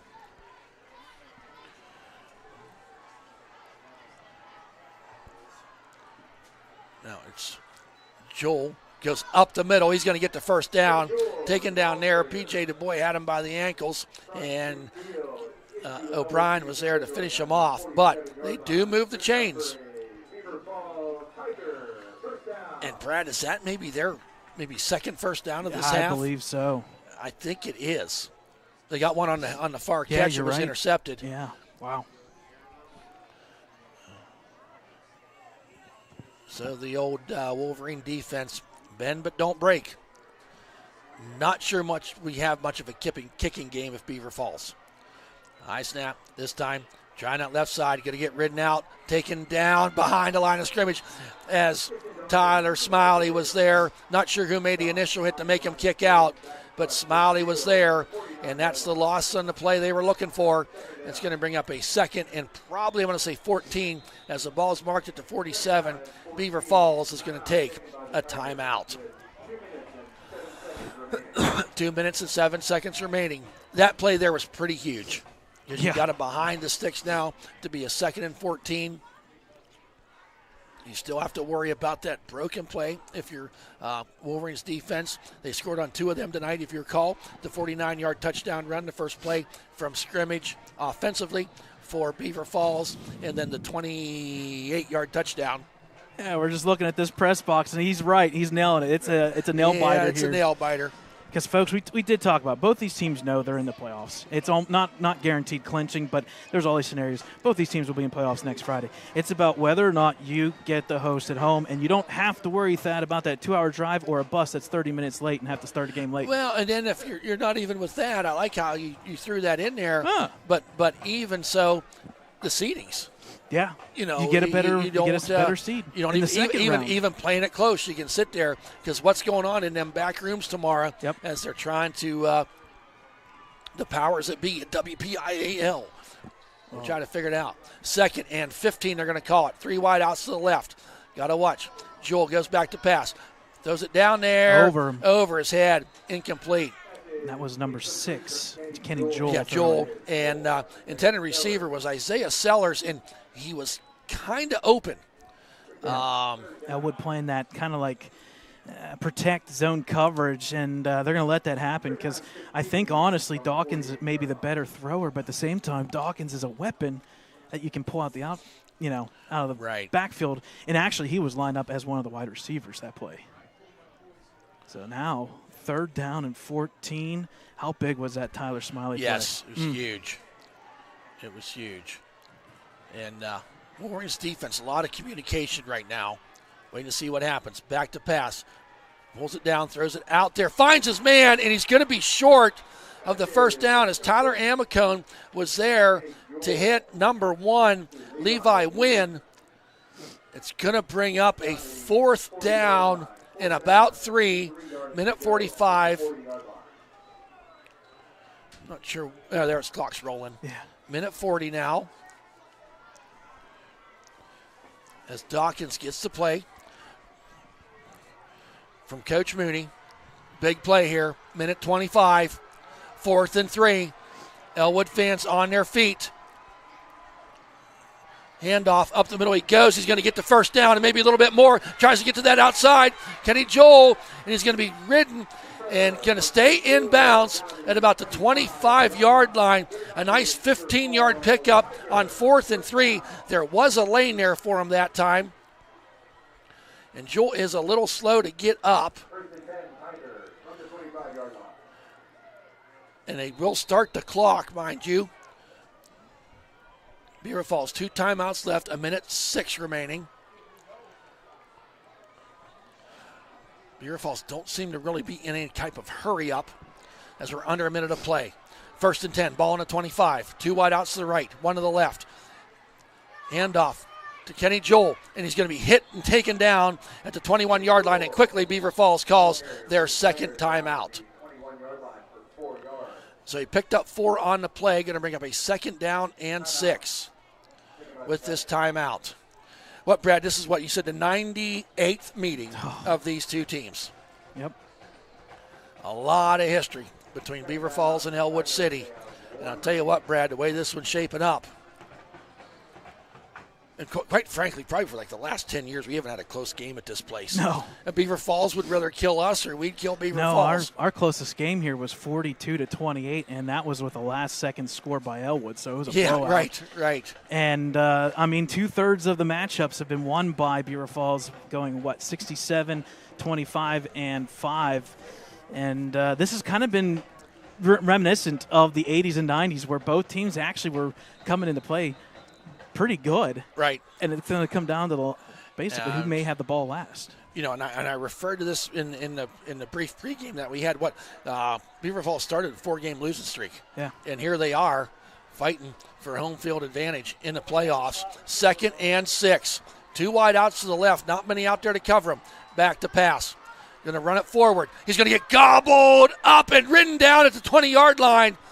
Is Colton Golo not giving up on the play, gets him down, 35 seconds. And they're going to call their final time out. Should be 3rd down, correct? Yeah, it should be 3rd and 5. Yes, 3rd and a long 5 at that. So big play here because 34 seconds remaining. Hard-fought game. Yes. Hard-fought game. And, you had Xavier Clark go out. That changed the game plan for Beaver Falls significantly. Not been able to do a lot here offensively in the second half, but we have a score Gami there for New Brighton and Union. 6-2. 6-2. 35-24 Mohawk right now. Okay. Can't be much time left in that game. Down to 2 minutes. 34 seconds left in this one. 3rd and 5, ball on the 20-yard line. What do the coaches have dialed up? A little bit of a chess match here going on. Watch for a possible wide receiver screen. Yep, we got 3 wide outs to the left, 1 to the right. Joel going to go out that left side. Wants to pick up the ball and throw it. Throws it down there. It's picked off! It's intercepted! It's intercepted! Who is that? Is that Dom Danucci? I hope so. It is Dom Danucci. Danucci with the interception. Joel went back, threw it out there, and kind of went through 2 people for Dom Danucci to get the interception. 25-24, 27 seconds remaining in this one, folks. Let's take a knee. 1st and 10 for the Wolverines now. I know, right? Coming in with a suit and tie. Oh, it's something else. Here's going to take the knee is Tyler Smiley. That's going to be all that she wrote. Let's do the handshake, folks. The Wolverines are going to win this game 25-24. They never led to the 4th quarter, Brad, and they never relinquished it after that. What a ball game, folks. Great ball game. Stick around. We'll have some game stats for you, as well as some out-of-town scores as the Wolverines find themselves victorious. Whew.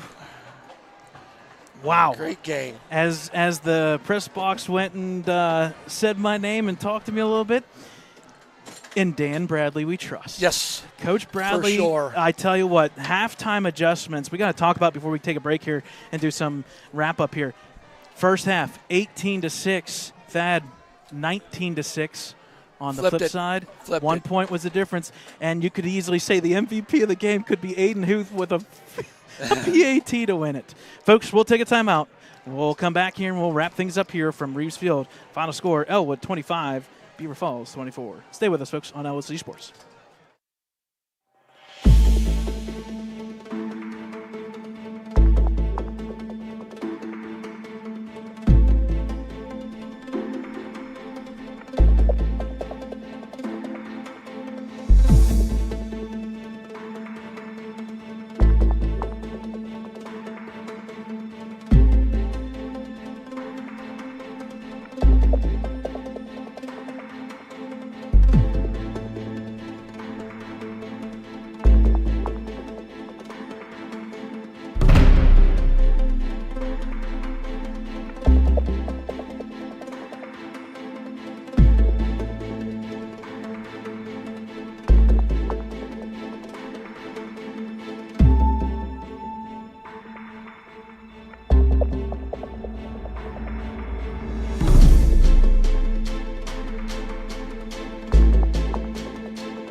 All right, folks, welcome back. Final score here in favor of the Wolverines.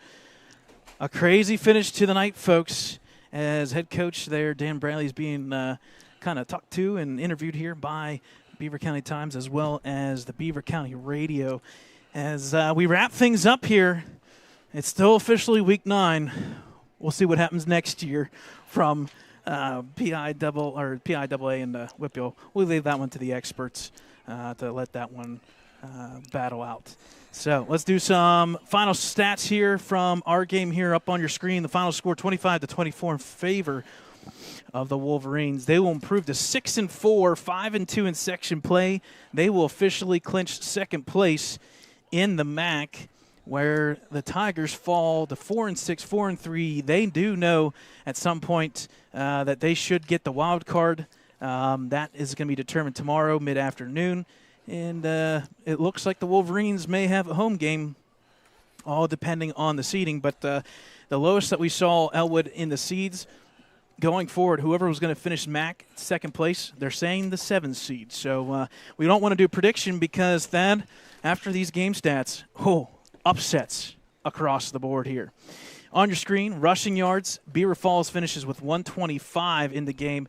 Elwood finishes with 35, although Richard Cureton did finish the game with 69, but several sacks, and I believe it was 6 on the evening by Beaver Falls, kind of skewed that number. Unfortunately for Tyler Smiley, he's going to end with minus 34 on the game. Passing yards, domination by the Wolverines, 202-80, although 2 big catches there by the Tigers make that a little bit closer.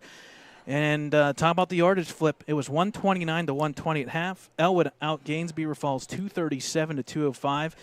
Penalties 3 for 20, 8 for 57. Thad, the difference to the story. First half, Elwood 2 turnovers.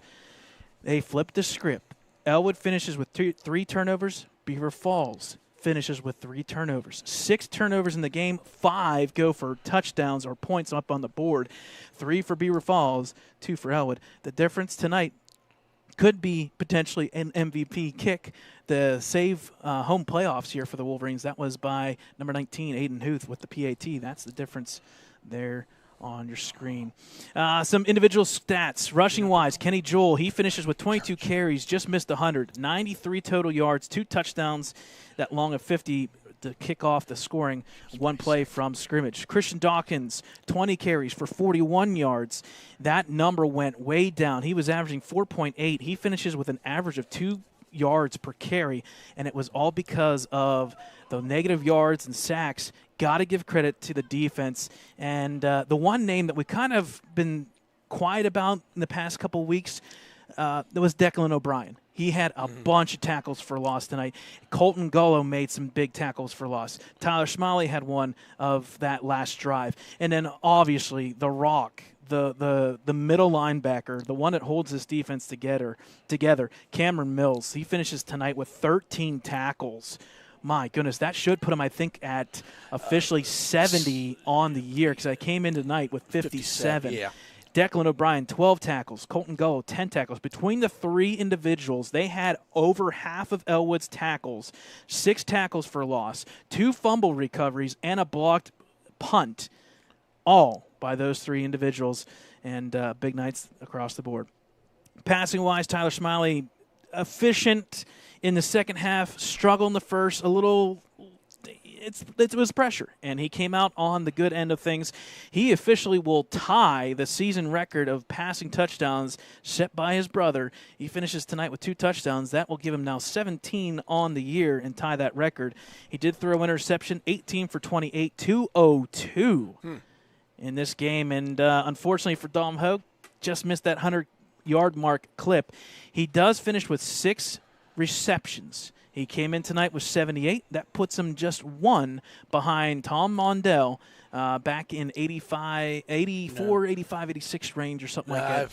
Tom Mondell was 65, 66, 67. Yes. Sorry. What did I say?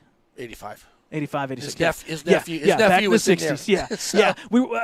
I got the numbers because I'm leading towards something for the 80s. We'll talk about it here in a second. Tom Mondell going to the Hall of Fame this year, by the way. Well, a big shout out to Tom Mondell going into the Hall of Fame. And what a weird and wacky 60s. That would have been under Coach Bob Timmerman as well in that reign.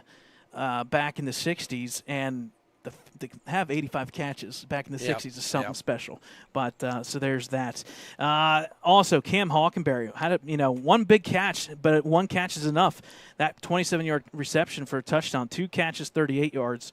Anthony Barbario have a night, big ones tonight, folks. He doesn't get many, but he gets the ones that matter the most. 3 for 23. Daylon Curry, 5 for 21. Richard Curriton, 1 for 19. Colton Golo, 1 for 8. So once again, folks, 6 different wide receivers or quarter running backs getting the ball via the pass.